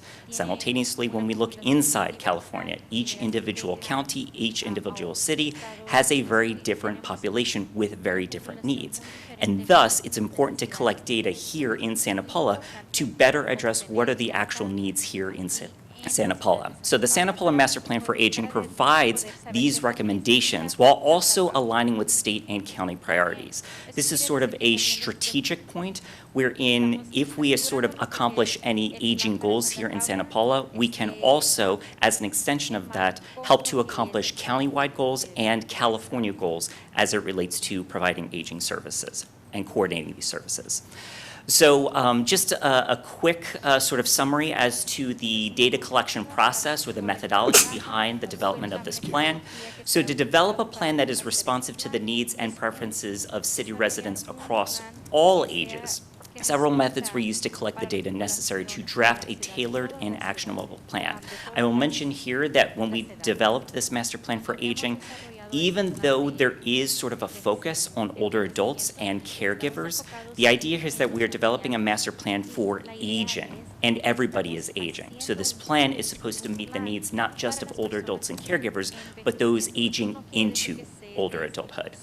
So a couple of the things that we did to sort of prepare for the development of this plan, this included a literature review wherein we reviewed various other master plans for aging that were implemented in other states and in other sort of smaller localities across the country. We also collected what we are calling professional perspectives. These are sort of informal conversation data points by those professionals that either work in Santa Paula or more broadly in the county who are involved in delivering aging services to kind of get a sense as to what they see are the main challenges of aging in the county and more specifically in Santa Paula. As previously mentioned, we also engaged in a couple of public comment sessions that we deemed community conversations. A total of 8 of those were run, 6 in English, 2 in Spanish, where we again kind of collected that qualitative data related to what do residents think are pertinent priorities, what are the needs, what are the challenges that they're facing, but also what are kind of ideas that they had with regards to sort of moving forward and enhancing aging services here in the county, in the city. And then finally, using the data collected from the literature review, those professional perspectives, and the community conversations, we developed what we're calling an Aging in Santa Paula survey to collect additional data directly from the residents. This survey was designed in English and in Spanish. It was available to be completed in paper, pencil, or online virtually. And we designed the survey such that it would be able to address all of the priority areas that are outlined in the California Master Plan for Aging. Given the fact that based off of the data that we collected, the California Master Plan for Aging is actually pretty comprehensive, and a lot of the topics that are covered, as an example, housing, health, these are things that kind of came up again and again, so we made sure to kind of structure the survey to reflect the California Master Plan for Aging. So just to give an overall summary as to what we sort of saw in the data. So again, we kind of developed the survey so that it follows the California Master Plan for Aging, at least with regards to the topical areas. So one of the things that we asked Santa Paula residents was that when it comes to those priority areas, housing, health, engagement, and when we say engagement, we mean sort of civic engagement, community engagement, et cetera, finances and economic security, and caregiving, what are the things that are important to you, or what are the things that are important that are close to people close to you? So we asked this question twice. We asked people sort of to list everything that was important to them, but then we also asked them to choose one. What is your most important priority? And so the graph that I have presented here, that shows the responses to that second question. And based off of the response that we got from Santa Paula residents, the number 1 priority was health, followed closely by housing.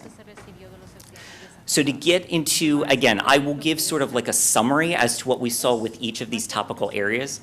As it relates to housing, housing emerged as a high community priority, with residents expressing a concern for lack of affordable housing and a need for more age-friendly transportation as well as more age-friendly outdoor spaces. Santa Paula residents tended to be happy with things like outdoor spaces, but they thought that there could be further kind of age-friendly improvements.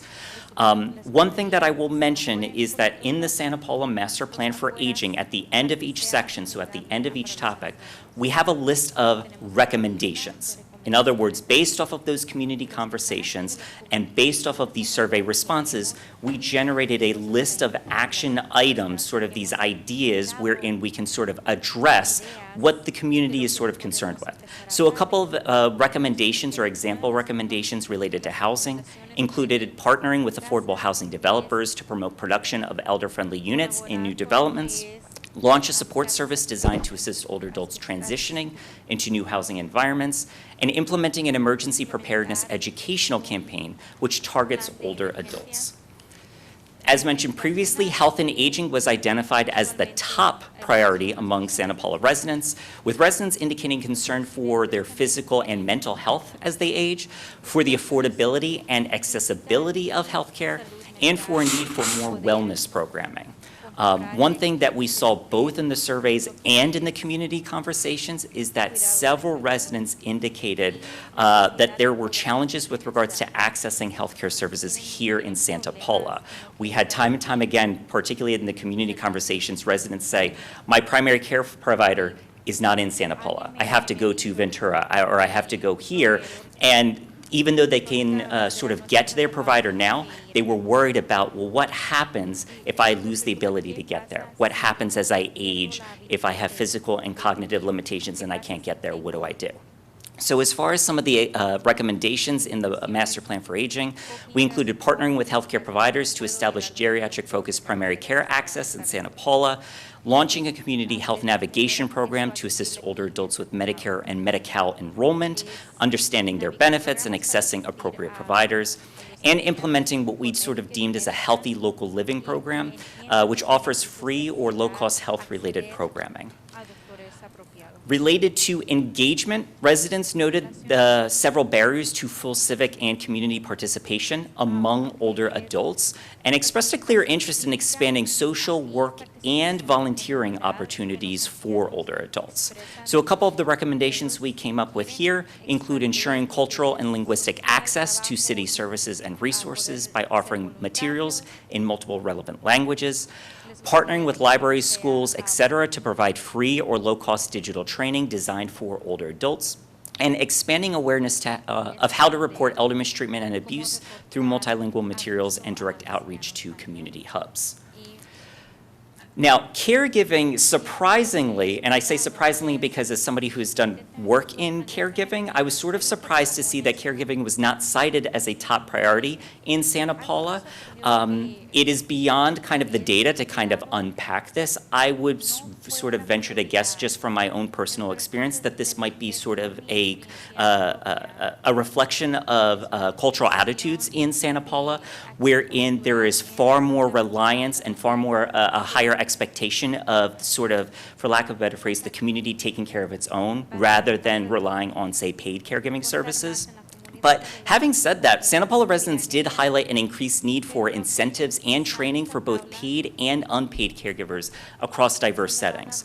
So some example recommendations include creating a multilingual caregiver resource hub which connects caregivers with local services and supports, partnering with educational institutions to provide introductory caregiving courses and building a caregiving workforce pipeline, and then also creating a virtual caregiver support portal with a virtual caregiver toolkit.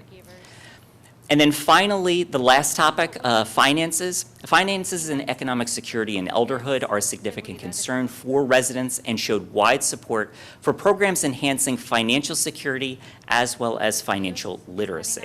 So some example recommendations include collaborating with street outreach teams or other trusted community partners to connect unhoused older adults with needed supports, launching a multilingual financial literacy and retirement planning workshop series in partnership with local banks, credit unions, and/or academic institutions, and working with local partners to expand senior nutrition programs and related food assistance programming.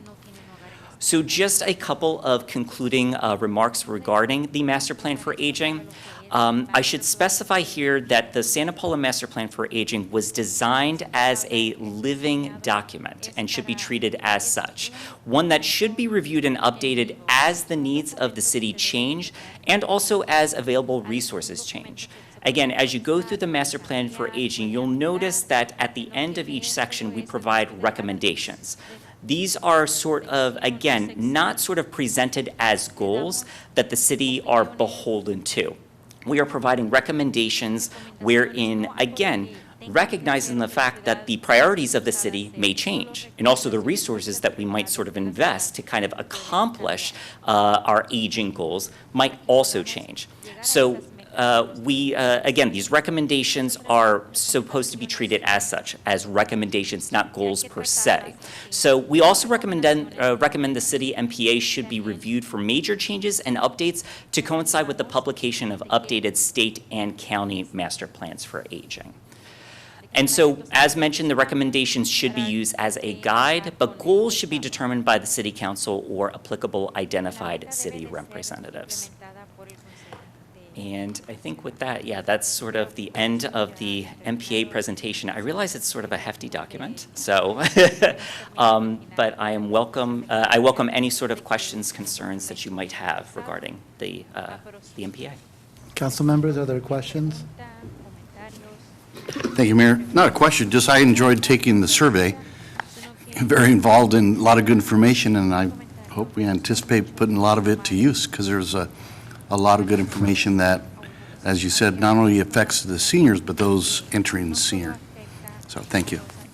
Yes, council member. As the resident oldest senior on the city council, I did participate in my senior neighborhood in one of the community conversations, and I found the questions to be very good, and the openness and the receptiveness of the program led to a lot of good conversation. And that's a lot about what is needed, is that discussion amongst us about what the needs are. Everything you've mentioned is all the daily conversations in my neighborhood. And but I do feel that having this document, making this study just raises our awareness, and so I'm very grateful to this. You know, I don't believe it's something that's going on a shelf somewhere. I really do believe it's something that can be a great guide to us, both in our activities offered through Parks and Rec and other ways that we might be able to advocate, especially healthcare lens to working towards making sure that we have a hospital, you know, all of those types of things. It touches everything. So I really appreciate all the work that staff and that you have done for us. Thank you. One observation is that some of these things might be a function of needing to do a better job of helping get the word out that they exist. For example, it said fair to poor for transportation options for seniors, when we have a dial-a-ride program that's on the verge of probably getting cut by hours because people aren't using it, right? We have not returned anywhere close to pre-COVID. We pay for the most dial-a-ride service in the county per capita, and as part of the short-range transit plan, what they're looking at is cutting back on dial-a-ride in order to put in more fixed route because dial-a-ride is really expensive and people aren't using it. So it's an interesting, like it might be one of those things where since we do pay for the transit service, that we need to get more engaged in helping the efforts to promote the services that are available. And I can speak to that because that was something that actually came up in multiple community conversations wherein somebody would sort of pose an issue and then another attendee would say, well, why haven't you tried this? And they say, well, I've never heard of this service. And then they would kind of share information. So this is actually an ongoing issue, not just in Santa Paula, but also at the countywide. I can say that I have done a couple of other research projects related to aging in the county with students at Cal State Channel Islands. And this is a theme, wherein if the service is available, older adults in the region might not necessarily be aware that the services are available or that they are necessarily sort of accessible or applicable to them. So, yeah, I would like to see us help advertise that service, definitely engage in the short-range transit plan. And also, there is a new scheduling software, so maybe we even need to have a presentation on sort of what it is, how it works, because there's now an app, and you can schedule a ride a lot more like you can with an Uber or Lyft, and it prioritizes those who need ADA access. They get first priority for the rides. And so before, the way the system worked, there was no chance you could get a ride the day of. Now it uses smart scheduling to go, oh, there's going to be a bus going right past you. You can actually get on in 2 hours if the bus is going to be going, or, you know, the dial-a-ride bus is going to be going past you. So it's a lot more flexible also than it used to be. And so maybe we need to help get that word out. And again, kind of to speak to that a little bit, again, I've done sort of some research on older adults and the use of technology, and so the moment that you said app, I thought, is every older adult in Santa Paula going to be able to use that app? But one of the recommendations that we have in the master plan for aging is to expand technology programming and technology training in the city. So that could be something that can be, if you sort of created a program wherein you have local high school students or college students sort of helping and teaching older adults how to kind of use the app, you can essentially accomplish multiple recommendations on the master plan for aging through one program. And they can still call in. So there is still a phone. We made sure there was still a phone line, which then schedules them into the same system. But if they have themselves or a family member that knows how to use technology, then they can also use the app. Additional questions? Or I just wanted to say thank you to all of you, from putting the survey together to all of your work with your students and bringing the presentation to us. And I look forward to that presentation or anything else that we can bring to the public so that everyone knows or is aware of the resources we do have so that we can better serve the people in our community. So thank you. Definitely very informative and very well organized. And I love the fact that you have the recommendations after each section. So that gives us as an opportunity as policymakers to look at those things and see how we can incorporate that into our strategic planning, our budgeting, and just our program development.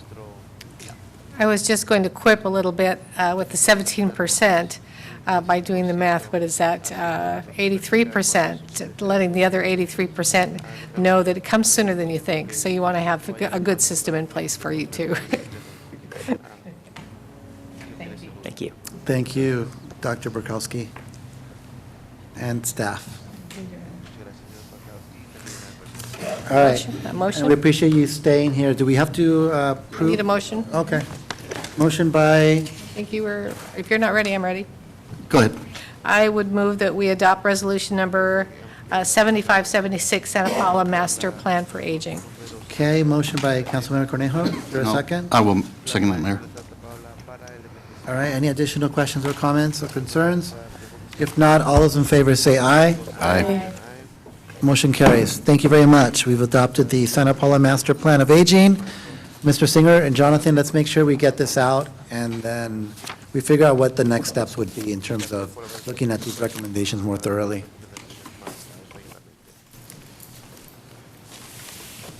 All right, sir. Resolution number, item 11B, 7572 of the Santa Paula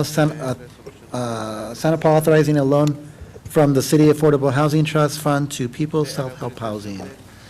Okay, Mr. Singer, are you going to lead us Mr. in Mayor, this? yes, I am. In light of the fact that our Community and Economic Development Director is on vacation this week, I'm going to introduce the item and also the team, because most of tonight's presentation will be by Seth Merowitz, who serves with BBK and is somebody you're all familiar with because he was instrumental in helping us with the agreements with Redtail a number of months ago, as well as Ken Trujillo, who's the CEO of People Self-Help, is here. And online, there's Seth. On Zoom, we have both Seth and also Dahlia from People Self-Help. I thought it might be helpful if I gave a quick context of how we got here before we turn it over to Mr. Merowitz. Especially for our newest councilwoman, there's some history as to what this is, why we have these funds, and how they're intended to be used. Back in 2012, when the city and Lewis Limoneira Home Builders entered into a development agreement, it proposed to set aside $6.5 million in what would become a housing trust fund. The intention was for those funds to be used for the development of affordable housing, in part because the affordable housing projects affordable housing wasn't incorporated into the Harvest development. Back in about 2019, development started at the Harvest, and around 2021, money started coming into that fund. Each housing unit is assessed approximately $4,600 to go into that fund. So as the first 100 homes were built, for example, that was $460,000 that came into the fund, and so forth. There's now over $2.5 million that's been available and has been spent on other projects and given away. Council also had adopted a while back a resolution of what the intended use of these funds were. Originally, there was some thought that they would go into the Santa Paula Housing Authority to pay off their debt. Council decided that that wasn't how these funds should be used, and in fact, they should be used for the development of new affordable housing units in the community. And so in around 2024, this body asked that we establish both guidelines and a affordable housing trust fund oversight committee. Bit of a mouthful. We should have come up with a better acronym. It took us a while to get applicants, and you all made appointments to that board. It's a 5-member board, and they have now since gotten some training and met on a number of occasions, including the application that's before you. People Self-Help Housing is a nonprofit housing corporation that found a site in Santa Paula. Ken can tell you what year that was, but they got started on their project around 2022, I think, 21, 22, at which time they made it clear to us that they would be asking for some of these funds to go towards their project. We didn't quite have details of how we would distribute them or the guidelines that I spoke about, so we kind of kept putting them off a little bit until we had those guidelines adopted, until we had the committee established, and until we could then take their recommendations forward to that committee, which only happened over the last year. And so that's how we find ourselves here today. There's about $2.2 million in the fund. As Lennar builds out Phase B of the Harvest, there'll be another $2.5 million coming into the fund, and I would suggest probably the next 2 to 3 years. And the request before you was also vetted by our economic municipal advisors, NHA advisors. So when People Self-Help made this request, we asked for a pro forma and asked for NHA's help in reviewing that. Mr. Merowitz has been instrumental in helping us with the agreements along the way, and he'll be the one to really answer those questions and also tell you more details about what's before you.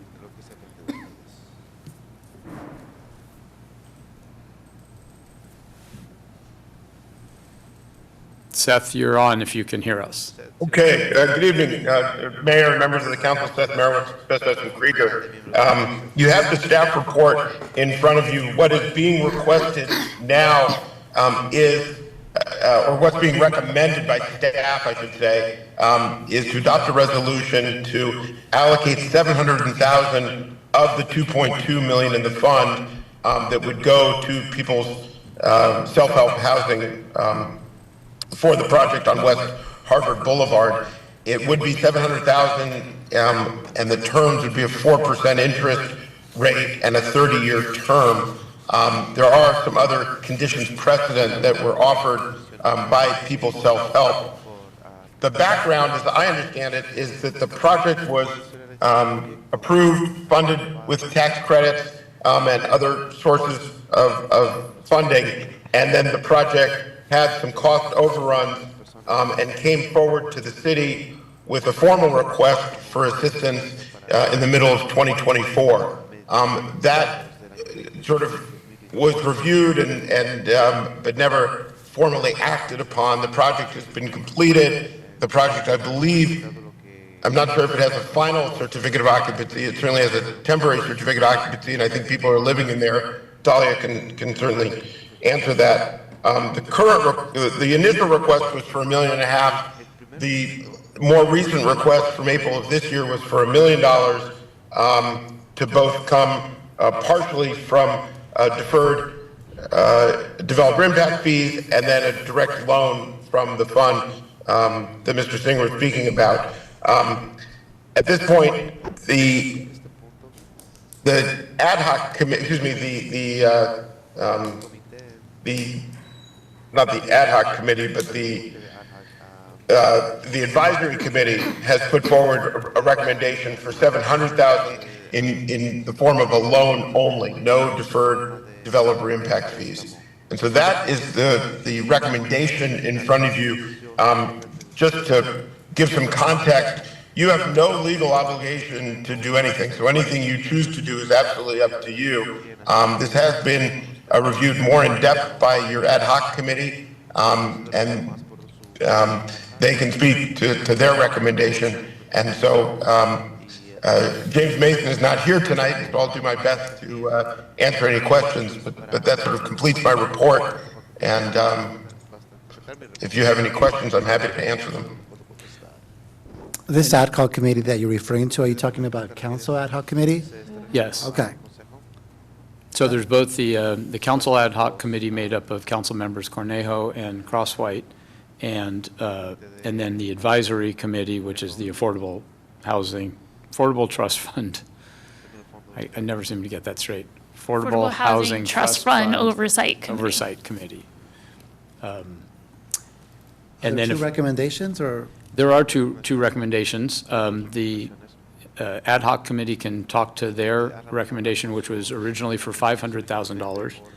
People's Self-Help, as Mr. Merowitz noted, was also asking for a deferral of certain development impact fees, and the ad hoc felt less inclined to include that. I don't want to speak for them, but I think believing mostly that we need those fees, those pay for a lot of important projects, and wanted instead just to focus on the use of the fund. And then after the ad hoc's recommendations, it went to the committee. There might even be members of the committee here tonight if you wanted to invite any of them up, but also the applicant is here if you want to hear from People's Self-Help. And the Housing Trust Fund made what recommendation? They're recommending $700,000 to be from the trust fund as a loan. It would be a 30-year loan with a 4% interest rate. Did I get that correctly? Exactly. And there are other conditions precedent that were discussed with People's Self-Help, and those are outlined as part of the recommendation and in the resolution. So it's other conditions precedent to the city funding that loan. And those are delineated in the bullets, right? Pardon me? In the bullets, in terms of the staff recommendation. So county amends its documents to reflect changes in residual receipts. Yes. What does that mean? Seth, can you speak to the recommendations? In the staff recommendations, there's a number of bullets that outline some conditions. Sure. So there are 5 conditions precedent to the city making the loan. Just to go down the list, The county has made a commitment of funds, but they're willing to modify their commitment to allow for the city's loan, and for the city's loan to then be able to receive residual receipts. That there's, in affordable housing, there are the hard loans. Those are loans that must be paid, the mortgage, the hard loans, the construction loan, and then the permanent financing. And then there's what are considered soft loans, and those are loans that may or may not be repaid depending on the amount of residual receipts. Those would be the dollars available after all of the expenses, operation, maintenance, insurance, and hard loans are paid. That is typically split 50-50 between the developer and the soft loans. Both the county and HCD are allowing the city loan to also have be sort of have its pro rata share of the soft loan amount, and then so that's both number one and number two. The county and HCD would both allow for the city funding to come in and have the ability to get a pro rata share of the 50% of the residual receipts. The third item is that the investor, as part of the partnership agreement, will allow 100% of its residual receipts to flow to the city after the initial tax credit period. So starting in year 13 or 14, Dahlia can correct me if I'm wrong, whatever amount of residual receipts would otherwise flow to the partnership would then flow to the city. There would be a subordination agreement entered into, and then finally the city would have a proper deed of trust recorded against the property, a promissory note for the $700,000, and a regulatory agreement. There would be several regulatory agreements on the property, both from the county, HCD, and then the city would also have a regulatory agreement. So it is sort of fairly typical in the approach that the city loan would be subordinated, would have a share in the residual receipts. It's just coming at a point where the project is already built and occupied rather than at the construction closing or the, so it's not typical in that regard, but the request itself is fairly typical if you choose to go down that path. So what lien position are we in? How many liens are there against the property if we give this loan? Well, Dahlia can speak to it. She's on the line. I'm not sure of the hard sources. I believe that the soft sources are both the housing community development and then county funds, and then the city. I'm not sure if there's housing authority vouchers in the property or not. But Dahlia is available from People's Self-Help. Hi, this is Dahlia. Can someone repeat the question? I could not hear the. So what lien position is the city of Santa Paula in if we move forward with an agreement, a note, promissory? Yeah. Yes, good question. So we would need to introduce them into the lien position, which is based on the loan amount. Right now, the city would be contributing the lowest amount compared to HCD and the county of Ventura. However, as Seth has chimed in on, the split for the residual receipts of the payment would be pro rata based on each lender's commitment. And as mentioned, we also work with the county of Ventura to contribute their portion so that the city can get paid off first. The county of Ventura has 3 different sources and only one of them they are requesting repayment on, so the rest are completely deferred. Therefore, the city's getting a larger chunk. And then just to clarify, it's Peoples as the sponsor that's giving up their share in addition to the county so that we can pay off the city loan quicker as well. Thank you. Questions for council members? Looks like we have 2 options. Well, I'm just curious if, I don't know if the ad hoc committee just wants to stay with what's written or if they're willing to discuss anything further. Thank you. Few comments to open the discussion, all right? First of all, we want to be good partners with affordable housing developers. We gave long thought to this, had a long discussion on this, and the ad hoc committee did make a recommendation. The ask was $1 million. As Seth has said, we are not obligated to anything, so it could be zero.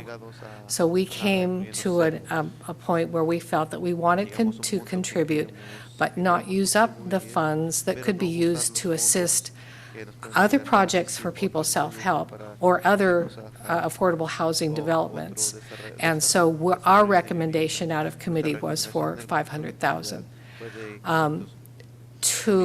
In my view, and I don't speak for the committee or the decisions that day, a 30-year loan with 4%, we are not going to be making money on that. With the cost of funds and the value of those dollars 30 years from now, this is not a money-making prospect for us.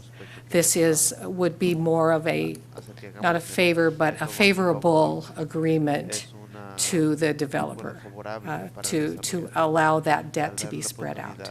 So with those comments, I'll see if my partner in the ad hoc committee has other comments about that. I think what I would say at this point, and we can, see what questions or where you all are at, because you weren't in.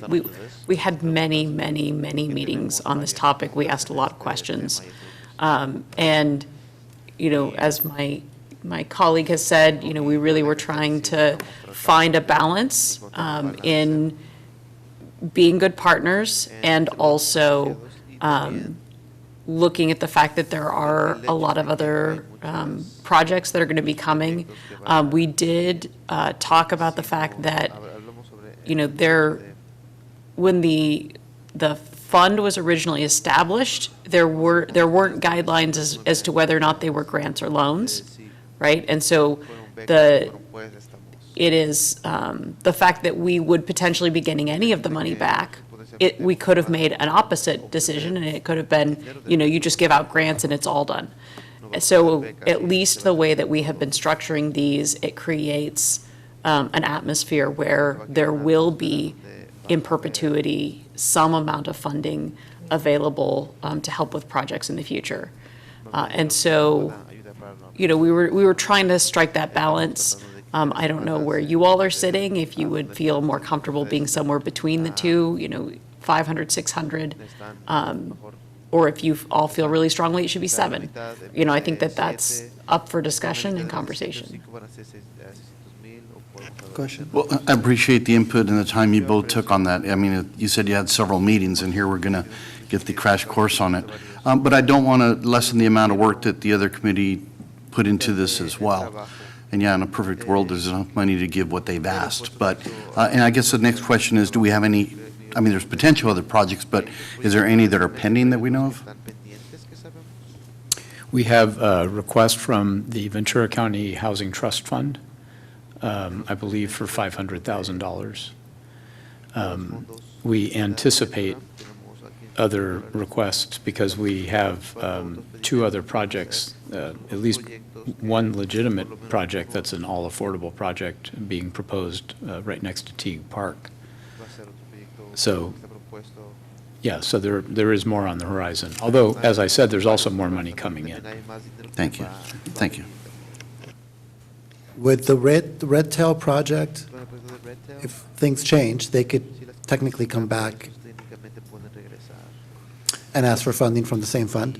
Well, they're getting $5.5 million for 168 units, I believe, or 167 units, which on a comparative basis, the 500,000 to 700,000 being asked for the 67 units of People Self-Help is disproportionate. In other words, the amount that we'd be giving for these 67 units would be a relatively good deal. And I think Mr. Merowitz helped our staff to understand roughly what many communities will pay per unit to see development like this occur. And it's usually in the $25,000 to $35,000 per unit range.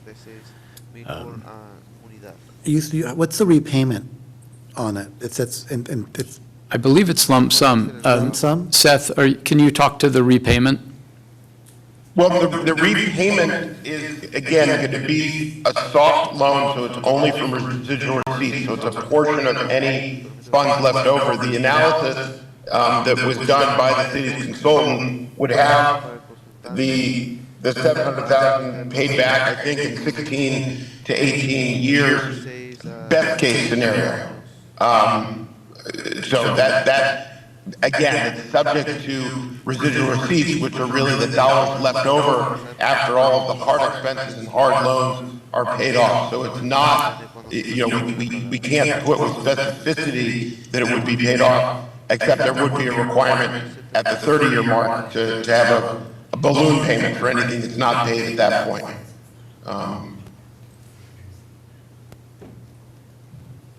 So there's a committee recommendation for 750. There's an ad hoc recommendation for 700. There's one for 500,000. Can we hear from the committee? What was their official recommendation? Their recommendation was 700,000. Same terms. I think, Seth, they were willing to do a longer-term loan? So the recommendation that came out of the committee was $700,000 loan, 4% interest with a 30-year term. The recommendation that came out of the ad hoc was less money, $500,000 loan. None of them were recommending a deferral of impact fees. Question. Yes, go ahead, Councilman. Was the Affordable Housing Trust Fund Oversight Committee advised of our recommendation from the ad hoc committee before that decision was made, or recommendation was made? Okay, thank you. Mayor? Yes, Vice Mayor. If I should be so bold, I'm always for saving money for a rainy day or a future project, and while I certainly appreciate the input that both entities put in, the ad hoc and the other committee, and since Councilmember Crosswhite opened the door of possibly splitting the difference, I mean, I'd be open to meeting them halfway and offering 600,000. Okay. Let's just finish up questions and stuff. So we have a fiduciary responsibility to ask these hard questions. So I'm going to ask you a very hard question. So can you come to the podium, sir? And this is from the outside looking in. Thanks. Ken Triguero from People's Self-Help Housing. Absolutely. Honorable Mayor, Welcome. Members of the council. Thanks. So I put myself in the shoes of the people looking and saying, what is the council, why are they giving out money in a loan on a project that was already completed? Help me answer that question. Yeah, so, let me back up a step if I could. So where we're at right now, we don't have a permanent occupancy. We need that. We have temporary, so we have people moved in, but we need that permanent occupancy before we can close our construction loan. We've got an open construction loan of $30 million. We've got this request pending. We're hoping that this can be a help for us to make the final payment to the city, so we owe you for our development impact fees $1.3 million. That's what the basis of this request is. If you approve the $700,000 recommendation, that from the Housing Trust Fund, take that money, it goes in form of a loan to the property, we can then turn around and pay you $700,000 in your development impact fees. Now we have a gap of about $600,000 that we have to figure out how to get in order to get that amount to you. So we'll have to figure that out. That's why we requested $1 million at one point through this process, because we showed on a pro forma projecting our rents, taking out our operating expenses and our debt service, that we could afford to repay up to $1 million to you over time. And so then the terms came out at a 4% rate, as long as 30. We would try to pay it down. It's through this residual receipts was the term, meaning whatever net cash flow is, some goes to each of these agencies, just like you were saying. So we sort of proved that out, working with your consultant. And so that's why we're hopeful that we could count on maybe $1 million loan, either a loan from the Housing Trust Fund or a deferral of your development impact fees. If we could just take that amount of time to pay you those fees. We don't care, sort of where it comes from. We want to get you paid, and we want to figure out how to get this done. So either of those sort of scenarios was going to play out. That's why we were thinking maybe you would consider the $700,000 as a loan from the Housing Trust Fund, and perhaps deferring another $300,000, knowing that we have sort of this, it's a pro forma, it's just theory that we can do this, but we could pay up to $1 million over time for this. So hopefully that's a little bit better background on sort of the big picture for us. What's your vacancy right now? I think it's zero. Everything is full, Yeah, I don't think we have any. all the units are? No. And so basically, there's an issue of risk at the table regarding getting the permanent occupancy, right? Yes, because, that's probably $100,000 a month that we're paying on a construction loan. That's not the total loss because we are getting rents, but it's real money, and so we need to close this thing, so, yeah. And are there projected potential projects in the future that would benefit Santa Paula? We don't have any projects in our pipeline. Not at the moment. That you're asking, yeah. No, right, yeah. All right, additional questions? I'll step back. Yep. So there was a proposal for a compromise to $600,000. Is that are you making a motion? Well, the way it's written, it would be amending the agenda item as written, or just a motion of the $600,000? So you can say adopt the resolution number 7572, amending the amount of the loan to $600,000. Okay. Okay, is there a second? Well, I can make that. Oh. Let me make it real quick. So I move to adopt Resolution 7572, authorizing the City Affordable Housing Fund loan to People's Self-Help Housing PSSH, a nonprofit organization, for the People's Place project at 716 West Harvard Boulevard in the amount of $600,000 in the form of a loan at 4% interest for a 30-year term contingent upon the following. And then, do you want me to read the 5 bullet points? So stated in 11.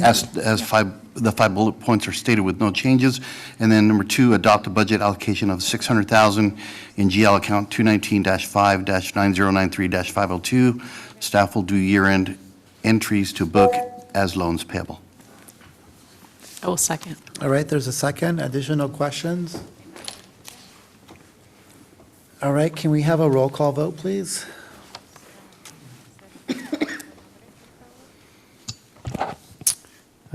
Yes. Councilmember Crosswhite. Yes.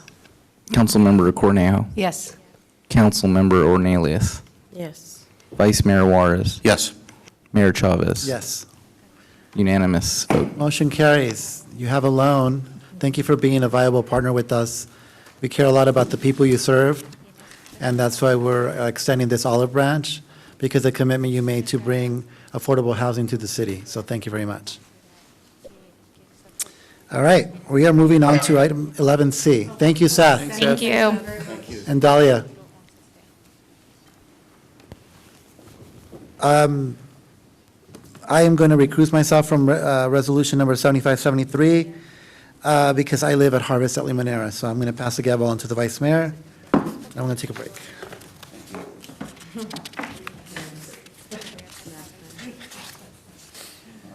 All right, we're going to move on to agenda item 11C, which is Resolution 7573, authorizing conditional sequential acceptance of East Area 1 3 million gallon tank improvements Harvest at Limonera. Who's going to present that, Mr. Singer? Your city attorney. I will do so. Thank you. Thank you, Council, Vice Mayor. I have a number of representatives here tonight from Limonera Lewis and Lennar Homes of California.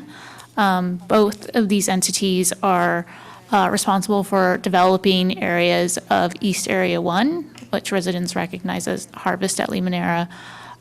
This particular item relates to the water storage and distribution facilities that will need to be put in place to support or in connection with what is known commonly as the Foothill neighborhood. So this resolution essentially would authorize our Public Works Director to accept these complicated improvements, and that's why we have our engineers here tonight as well to explain any other technical questions you may have, but in almost like a two-stage sequence. This would allow for, while council is out, for construction to begin on model homes that's needed for the first occupancy to be put in place in the Foothill neighborhood. So what would happen is the 3 million gallon tank, which will hold the water up near Harvest, this would be accepted as well as a related component called the 20-inch fill line, which feeds into the 3 million gallon tank. These would be accepted under certain conditions so that they are at least operable. And that would then pave the way for other approvals to allow for a certificate of occupancy for the model homes to begin. And then related to that, once those features are satisfied, certain conditions that are listed in your resolution, then the second stage would be final acceptance.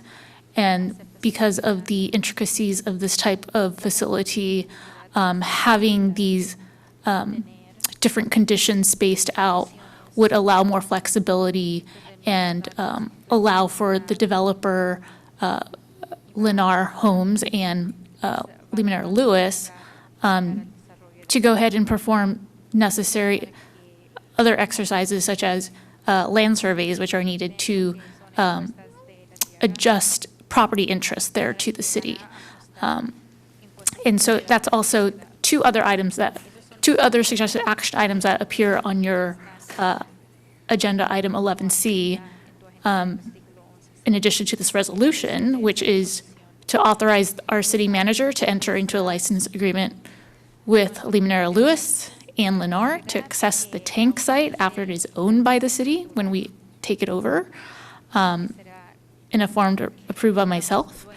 And in addition to that, we would want you to authorize the city manager to sign and record storm drain easements, and this is a correction on the staff report, to the city from Lennar and Limoneira Lewis after the tank site is transferred to and owned by the city. So that is the overview of this item, and if you have more technical questions for our engineers or the developer or Lennar Homes, we have representatives here tonight. All right. Questions from the council?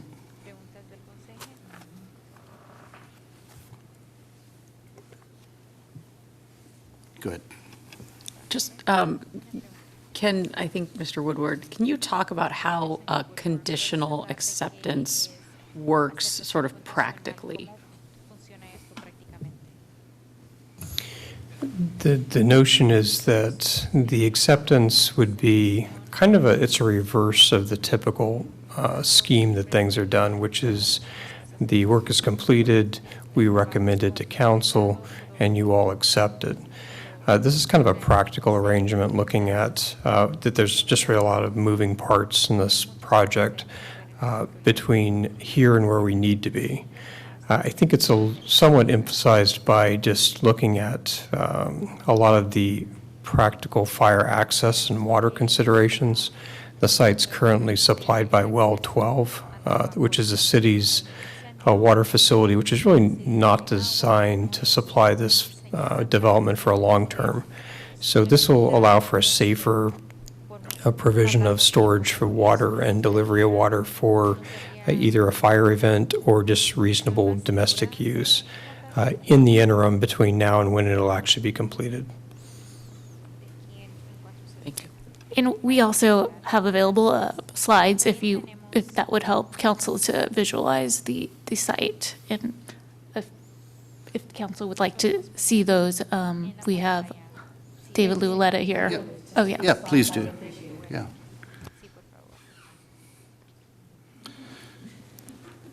And a quick follow-up question. So the city owns the tank, but not the land, right? Is that the way that works? Good evening, City Council. Sorry. But to answer the question, currently, it's owned by the developer, but it will be owned by the city, the land underneath the tank. Okay. And then there'll be an extension of easements, which I can Okay, thank you. show you.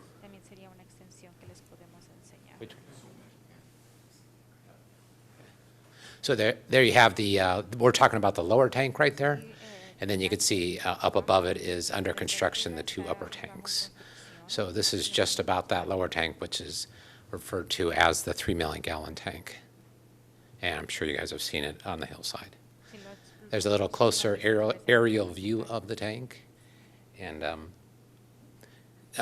going back in history a bit, this tank was originally approved, I want to say, in, I think it was October of 17. Yes, oh, sorry, August of 17. And then we had a contractor, Pacific Hydrotech, who actually built the tank. And then October of 2018 was when it was first filled and tested. And then we put it on hold. Originally, we thought we were going to temporarily connect it because it was part of a DA condition. In the development agreement, it said you need to finish a 3 million gallon tank by a time certain and a certificate of occupancy certain. And then it was determined that it wasn't needed at that time. So then we decided not to connect it until the actual permanent line, which is the 20-inch line that goes up Limonera Lane to connect it. And Limonera Lane is the north-south kind of main road that cuts across. There you go. Cuts across. That's phase 2. Foothill, which is the track that's being built by Lennar for 554 homes. So that little purple line is what we're talking about, and that's the 20-inch line coming up from Harvest Loop, which is already built out. And it goes all the way up to that tank. And there's more facilities associated with this, because what happens is, not to get too far, but going back to the two tanks, what happens is there's a booster pump system that gets built out right in front of the 3 million gallon tank, which is currently under construction. It feeds those two upper tanks, and those upper tanks create pressure, and then they create all of the water pressure for all of phase 2, which is what we talked about, and also phase 3. It's called a certain zone of pressure in there. So what we're referring to right here is that the tank is ready, we're going to connect it up, but there's a couple more items that need to be completed that was mentioned before we have final acceptance of it, which includes, the key there is our permanent power from Southern California Edison will not reach the tank until the first quarter of next year. And so we have temporary power until that point of time. And then for the development phasing, the access roads will be placed, but then eventually we'll have everything paved all the way up to the top there by the first quarter. And then there's a couple more items which include the surveys and the transfer of title of the properties that need to be completed along there. So those are the highlights of some of the main items that we're putting in place. And like Monica explained, what we're really doing is we want to be able to start construction out there, and the requirements for starting construction, or what we call dropping lumber on the site, is you have to have fire protection. And this has all been approved by the county fire department, and all of the steps and all of the pieces leading up to this is approved by them. All right. Councilmember Cresswell, do you have a question? And so then if I'm reading this right, and correct me if I'm wrong, the warranty is from final acceptance? Correct.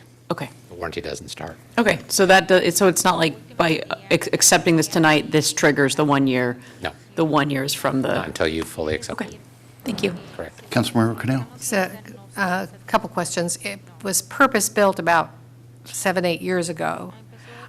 Is there a reinspection required to make sure that there's no deterioration or anything Absolutely. like that? So Yeah. that will happen as well before Yes. they start it up and start running water Yeah, through it? and then there's an overall umbrella of the Department of Drinking Water that oversees all of it and doesn't allow anything to be connected, just like the most recent Well 6 connection that just occurred. You have to go through all their permits and inspections. So there's all the steps, and the city inspectors watch us all the way. And it's actually gone through several rounds, because we thought it was going to come online, and then we put it on hold. We filled it up, then we emptied it. So it's been around a couple circles. It's a great tank. You guys are going to love it. I appreciate it. Thanks. Thank you. Is there any other questions or from developer or attorney? If not, I'll entertain a motion. I was going to move that we, let's see, accept resolution number 7573, authorizing conditional sequential acceptance of East Area 1 3 million gallon tank improvements, authorize the city manager to enter into a license agreement with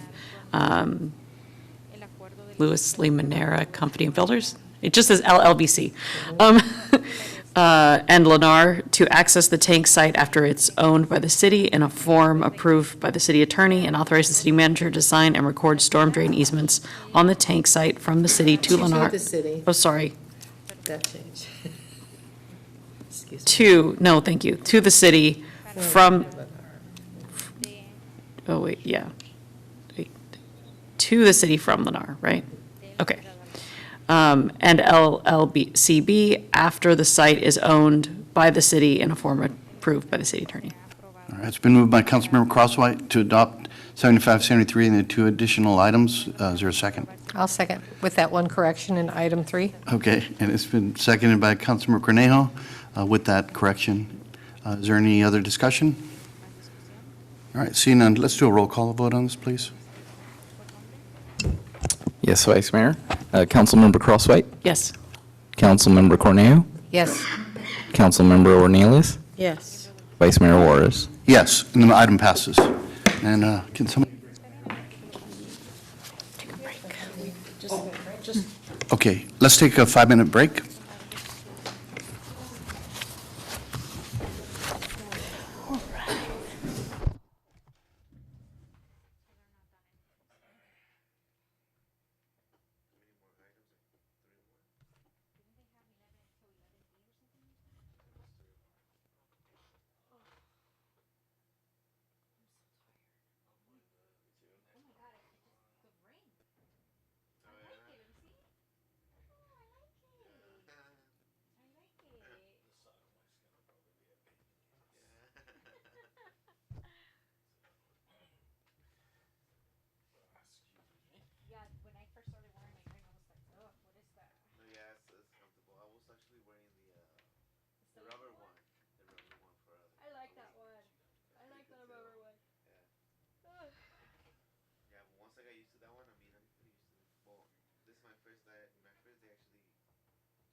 membership and like one more piece for childcare. Yeah, so. Pretty much free? Yeah, pretty much because like we're not touching my husband's paycheck for that. So, and then last month I worked 3 meetings. So that pays for the membership and like a month of childcare. So I was like telling my husband's like, you know, you don't have to do it. We can. My husband's like, you know, we can afford to pay. And I was like, I know, but I'd rather not. Yeah. Like, And if you see it that way, that is free. I mean, yeah, that's to me it's like free. Like Yeah. I just one night out of away from my house. Yeah. Perfect, I'll do it. Yeah, that's good. So we started going, and I was, oh my god, I dropped them off at daycare for the first time yesterday. I was so nervous. Yeah. Llegué y él, Como si nada. y cuando me ve, I'm like, how dramatic. He was totally fine with everybody. That's pretty Like, good. totally fine. Yeah, you want a baby that's social too, because I mean, Yeah. es unos que no lo pueden quitar de la mamá. But like honestly, it was nice to like. I ran. I actually went on a run for the first time since my 3rd trimester. I went on a run, then I sat in the sauna for like 30 minutes, and like it felt just good not to worry about him, not to like do anything baby, just like something for myself. So we're going tomorrow because my husband's off. We're going tomorrow with Bruce, and we are dropping him off at daycare, trying for 2 hours. We're aiming for 2 hours. Nice. Do 2 hours, drop him off, and then he wants to go play tennis, so he'll go do that. And I'm gonna go and maybe get a massage for my hair or my nails done, and then or the sauna. I love being in the sauna. Like I love the sauna. It's like the most relaxing time for me. But yeah, I mean, you guys need that too for yourself as well. Yeah, because we were like, everyone we know has like parents nearby that help, or like, it's just him and I here. Yeah. Like, in this county, it's just my husband and I. So él llega del trabajo, he gets dressed as fast as he can, takes over, and then I start making dinner. Yeah. So it's like, we don't get away. No, when I used to be with my baby mama, I used to be the same thing. I would work in the morning, and then she would work in the afternoon. And as soon as I got home, I mean, it was just switch places. And she would leave, yeah. And back then we used to go to school, and we used to go to sleep like around 2 in the morning doing the homework. So we had to put the baby to sleep, and then she was making dinner and whatever. So yeah. It's like on the go, and it's like, we're like something just for us, something to just give us a break. That's good. Like, That's good. a little break. You need it too, like Yeah. mentally, everything I am going out. exhausted. I am so tired. And like, I was telling my husband, I'm like, with everything that's going on right now, I feel even more exhausted because I feel like I'm on high alert, like, Yes. you know, and it's like, holy shit. Yeah. I am. It's crazy too much. Yeah, I think I was telling my husband, like, I feel numb sometimes. And then it hits me that all of this is happening, and I'm like, oh yeah, shit, I am tired.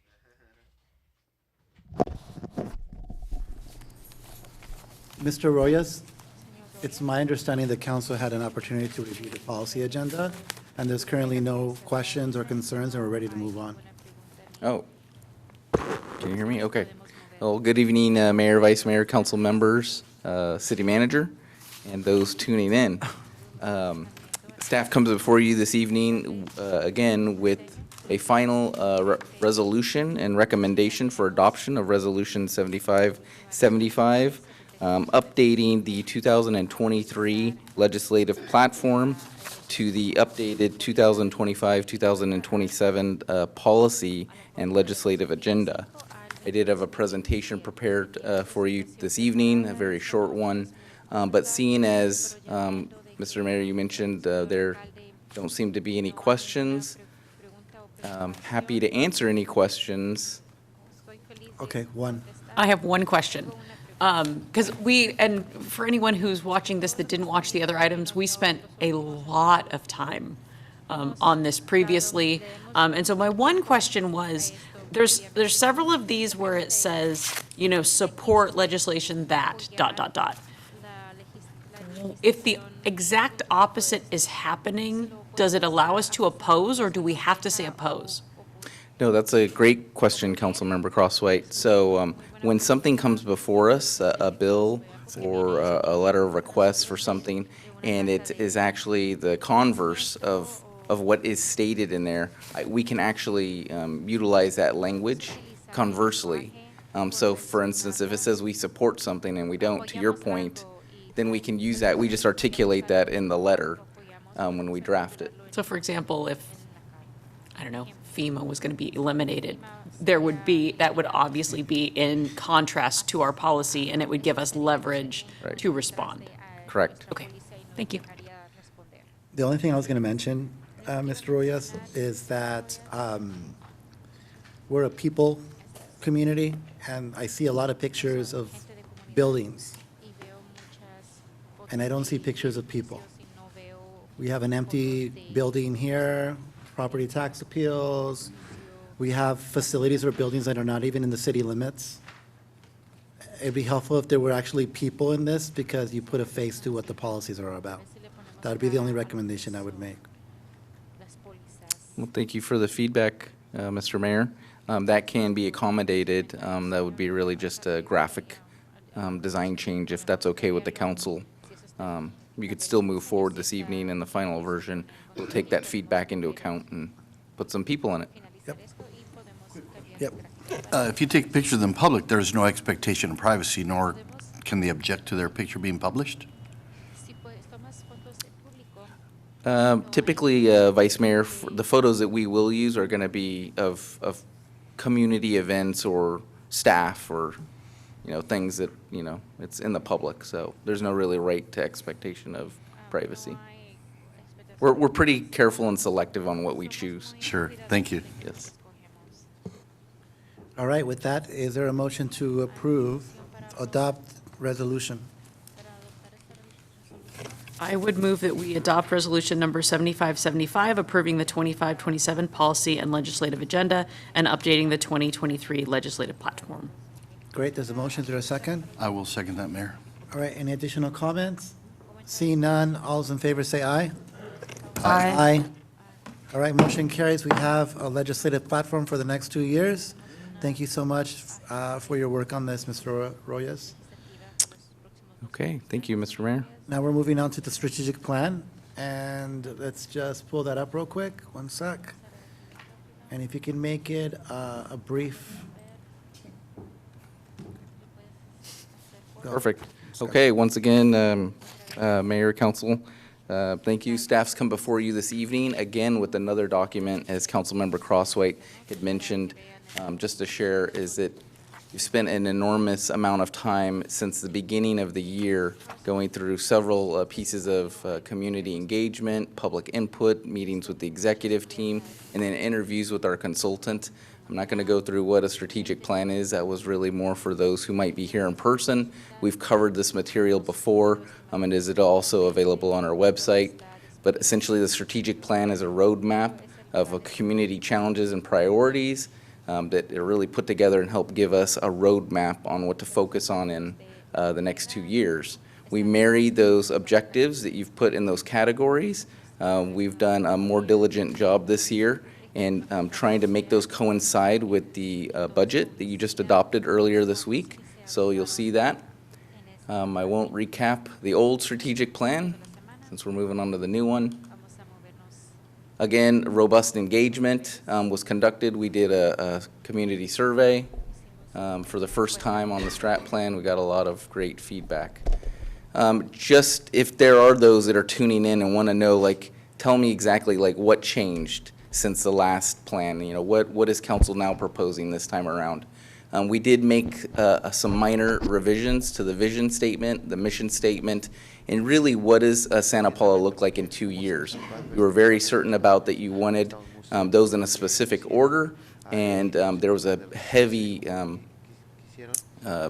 position on economic development and economic prosperity, and you see that reflected here, along with improved community services and then community engagement, just continuing what we've been working on the last 2 years.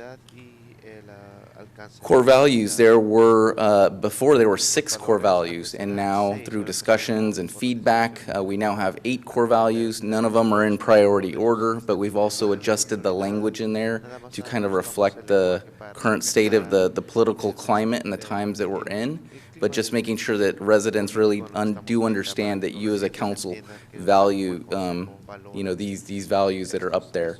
Most notably, I can tell you the ones that are up there, the advocacy one was a big sticking point that you added up there, belonging in community, and then continuing the communication track as well. The old plan used to have 7 categorical areas, one that was a community vitality and then a healthy community. Those have now been really combined into a healthy, connected, and thriving community. Many of the other categories didn't change, so we do have 6 now. And then you also did spend time this last revision going around and tweaking some of the goals and the actual language that's in there. Again, as I had mentioned, we did a better job this year of going in and tying those specific objectives and the tactics and the metrics to budget impacts. And what does that mean, either from a staff perspective and time or a monetary cost. And one of the things that we've also done differently this year is really try to, based on feedback from council, is really try to identify to the public where's a lot of the funding that we've identified in the strategic plan, like where's it actually going, what categories. As you can see here, you ranked infrastructure, transportation, and mobility the #1 category, and rightfully so. You'll see that also there's about $12.3 million that have been budgeted in your proposed budget. And then along that's followed by economic development, and then public safety and emergency preparedness. The copy of it is in your packet this evening. Hopefully you've had time to review it. I just did want to share some big picture next steps for what would happen tonight if you do approve the strategic plan. Again, we will post this on the website. We will share it with the community and let them know that you've updated your goals and objectives for the next 2 years. And we'll place it on the website. In terms of a tracking mechanism, in the past 2 years, we've used a system where we've utilized Excel and had a little column with some milestones. Staff's actually in the process right now of utilizing a newer software system, which actually will provide a dashboard and actually really provide project management capabilities across the organization, possibly, for actually inputting the whole strategic plan into this system, and then we'd be able to actually pull graphical dashboards and charts to actually see who's working on what, which different pieces of which different objectives are moving along. So really exciting news for the next 2 years to look at. With that being said, I'll answer any questions. This is a document that took a lot of time and effort. The one thing I don't see in here is I don't see the council members listed in the background and overview. I also like to see that we have our contact information, city address, website, phone number, list of departments, department directors. I mean, this is a really important document for the public. And if you can incorporate that, I think it'd enhance it. Also, the data on the background of Santa Paula is from 2023. There's new census data that has updated information on there that I would recommend you use from 2024. Mr. Mayor, okay, I took a lot of those notes down, Mr. Mayor. Regarding the census data, is it council's prerogative if you go into the census data where we pulled the data that's in there right now? That was from the actual last census in 2020. Now, they do provide estimated numbers, but those are estimated census data numbers. So if it's your prerogative, we can use the estimated numbers as of like 2023, 2024, or do we stick with the actual census numbers?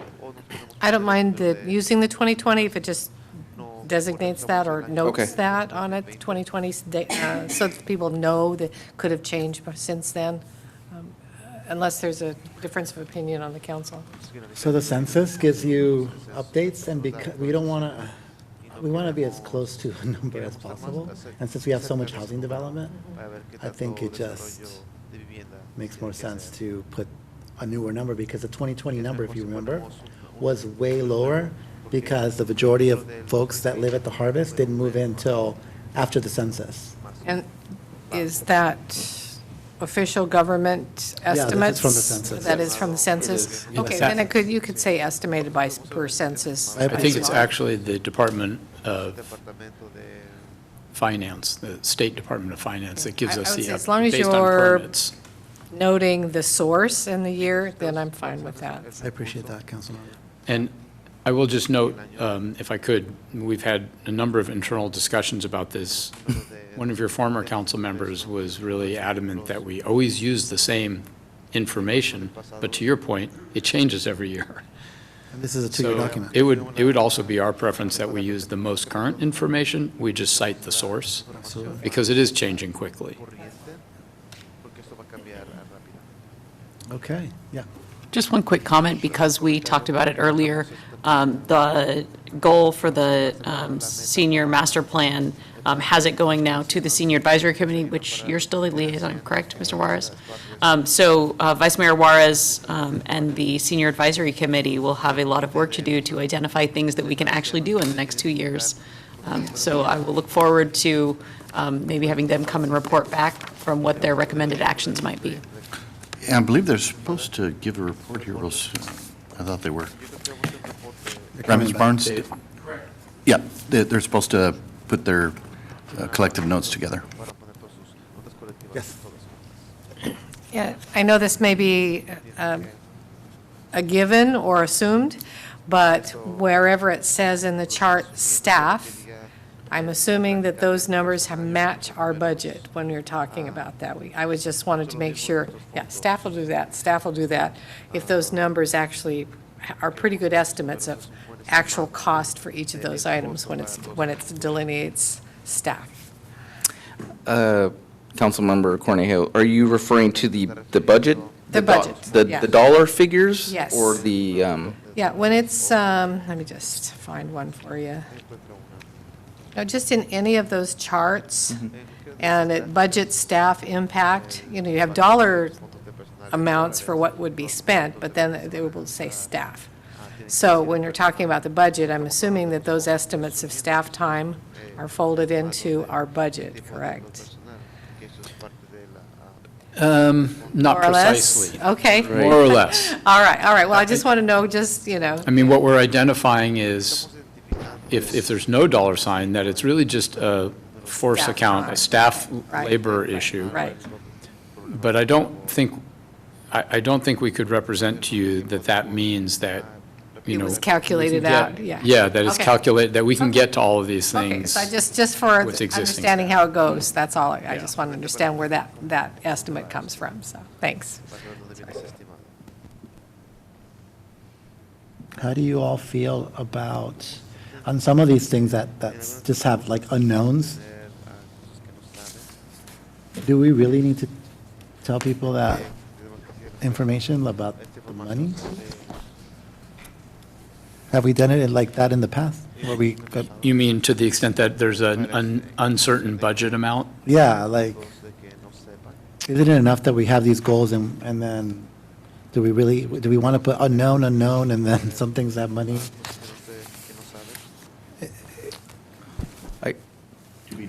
Yeah, maybe a undetermined or. To be determined? To be determined. Like Like we're clueless, right? That's a good point. Would that be more comfortable, like to be determined? Change and no? I would agree with that. In R&D. Okay. Perfect. All right, is there a motion to approve? Mayor, I will move to adopt Resolution 7571, establishing the City of San Paulo Council's two-year strategic plan for 2025-2027. With, Recommended change. with the recommendations stated here on the dais. thank you, Vice. And I see people in here, so thank you. The kids and the cops and the, awesome. All right, all those in favor, say aye. Oh, is there a second? I can second. All right, there's a second. All those in favor, say aye. Aye. Aye. All right, motion carries. We do have a 2-year strategic plan, a policy agenda, a budget earlier this week. Wow, we're on a roll. It's a big week. Yep. Thank you. Next one, 11F. And now your least most important decision, but your last one at least of the night. We're back before you at the council's request with an offer from Limco to tender the shares of stock that we have in that holding. These are shares that were gifted to the city a number of years ago and are now available to be tendered in full or in part or not at all. I did talk to President of Limoneira. They were willing to extend more time for us, and also, you know, kind of made the verbal notation that it really didn't matter to them whether we held on to our shares or not. They weren't trying to pressure us in any way. Since your last 2 weeks, Vice Mayor Juarez has done quite a bit of research, as has our finance director, Christy Ramirez. They're here, as is Mr. Barnes. The intention, as best we can tell, and I'll let the Vice Mayor speak to this a little further, is that the endowment fund for the community center was intended to be maybe the holders of these shares, but certainly the holders of a large endowment for the purpose of keeping up the community center. And so if the council's desire is to sell all or a portion of these shares, it would be accompanied by the expectation that they be kept in the endowment fund. If you chose to hold on to the shares, any of the interest or dividend that's born from holding those shares would continue to go into that endowment fund. And so I would recommend passing it along to the Vice Mayor, and then staff's here to answer any questions that council has. Vice Mayor? Thank you, Mayor. Thank you, Mr. Singer. And I want to thank the council for the consideration to just delay this while we tried to determine what the request was of the people that donated the money. And as you ask more questions, you either get more questions and less answers. But I want to just branch off a little bit to like the Santa Paula Historical Society. When we accept a gift, we accession it, and we determine whether or not it's a restricted or a non-restricted gift. And that gives us the opportunity in the future to either, retain it or pass it on or dispose of it. And I just had some concerns when every time I go to the community center, there's a bronze plaque that says, donation. This community center was made possible by Gus and Eunice Quick. And so I wanted to make sure that if there was any kind of stipulation, that we honored that. So as I mentioned, I reached out to a couple of historians, John Nichols, Mitch Stone, and of course Peggy Kelly. And they offered a bunch of suggestions, and I want to read a little bit of what they wrote.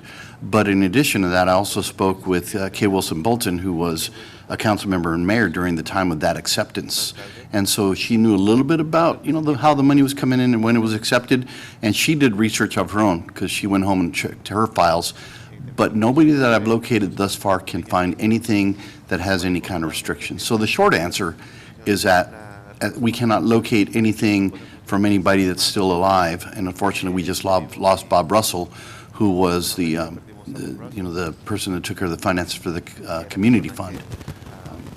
The only other avenue that we might be able to look, if we are so inclined, is if that money was taken and approved or accepted by the city council, there may exist some minutes. I don't understand. That was my watch. It said it didn't understand. Quiet. So, I'm just having some technical difficulties tonight. So anyway, if we were so inclined to go look at the city minutes, you could possibly see, but my feeling is that there probably isn't anything, because they probably didn't really make that kind of stipulation. They just said, here's the money, and go forth and do good. So let me read for you just a little bit, if you don't mind indulging me for a second, because it kind of branches off into a couple things. So this is an email from Mitch Stone, and there was some input from others, but it says here, an article about the dedication in 1990 written by guess who, Eunice Quick, left money to the city when she died in 1977. How much, in what form, and with what stipulations is not stated. But either way, this is a decade before the Santa Paula Community Center project, so probably not for that. So it probably didn't come from the Quicks. The next thing is the community fund. my goodness. Yes, I'm in trouble here. The Community Fund embarked on a campaign to raise money for the maintenance and operation of the Santa Paula Community Center, and I find many articles in the Santa Paula Chronicle, late 80s and early 90s, about donations made to the fund amounting to $180,000 by early 1990. The goal was $300,000. So I presume they kept pushing on, and also that whatever was raised ultimately was turned over to the city. The Laminera stock could have come from the Eunice Quicks estate in the 70s, or just as easily from any of the other campaign donors in 1989 and 1990. It could well have come from Alan Teague, whose name I find connected to this effort. The Community Fund was incorporated in October 1978 as a successor to the Santa Paula Community Trust, which itself was formed in 1972. It became a front-end pass-through for a lot of community projects such as this one. The Santa Paula Community Fund kept current with the state until last year, and unfortunately Bob Russell passed away, so he could not complete that. He says towards the end of this is Mitch Stone, that he says, I believe we have another good reason to get on top of the situation. We don't know who donated what to the city or for what purpose, or what will happen to the remaining funds they hold if nobody steps forward as a successor. Linda Brashear, who's Bob Russell's daughter, and has gotten Amy Dilbeck, who's an attorney, and Diana Vasquez to start going through their files, but that'll take some time. So I think at this point, I think it's just best that council do what they feel is best for the community and for the community center. Because by the time we find those documents, maybe these opportunities will have slipped through our reach at this point. So that's what I got to offer, Mayor. Thank you. So the options on the table are we just leave it alone, one, or two, sell. Land is valuable in the long run, right? Do you think you want to make a few Yeah, points about? so, at the last meeting, I was kind of 50/50. I had done the, analysis of about what we could get if we put it into our own investment. Since the last meeting, I mean, we don't have any motion on the table, but since the last meeting, I think I'm leaning the opposite direction, that maybe we just keep it. I know we weren't able to establish whether or not there are any stipulations that we can't keep it, but at this point, that's the direction that I'm leaning. If the council's prerogative were to be that we need to sell it, then I would feel very strongly that it needs to go into the community center endowment, and that to have the interest used, so that there was at least some form of ongoing revenue source. Would you consider a motion to leave the stock as is? Do we need a motion if that's what we're going to do? Well, I would, Or we just leave it alone? We just don't act on it? yeah. No action. No action required? So is there a consensus Well, not to do anything? or- Thank you, Mayor. I just tend to agree that, we just saw a report tonight on agriculture, and depending on what you plant, you're able to make more money, and who knows what they have in store for any of this property, and maybe they'll put houses, maybe we'll put strawberries, or. So I'm leaning towards the same direction, and that's, just hold on to it. And, I mean, right now, we're so volatile, everything going on. Yeah, that's where I stand. Thank you. Holy guacamole. All right, so consensus, no action. We leave it alone, which allows us just to keep it. All right. Future agenda items, 12A. Mr. Singer? Apologies, obviously, the council won't meet again for a whole month. It's actually 5 weeks from now, and then not again until September, with just one meeting in August at this point. And so we just didn't have an opportunity to accurately determine what will be before you at your next meeting. I promised the mayor a few weeks ahead, we'll sit down and go over those things as they develop. But we are all kind of looking forward to a bit of a break. All right. Mayor? Yes. As I mentioned earlier, VCTC is hoping to schedule a future presentation with us, so we might. Oh, good. He already reached out. Perfect. All right, so as I adjourn this meeting, I just want to adjourn it in honor and memory of Thomas J. Weisbecker, who passed away on June 21st. And we'll be resuming closed session. And we are resuming closed session. Thank you, Santa Paula. Happy 4th of July weekend.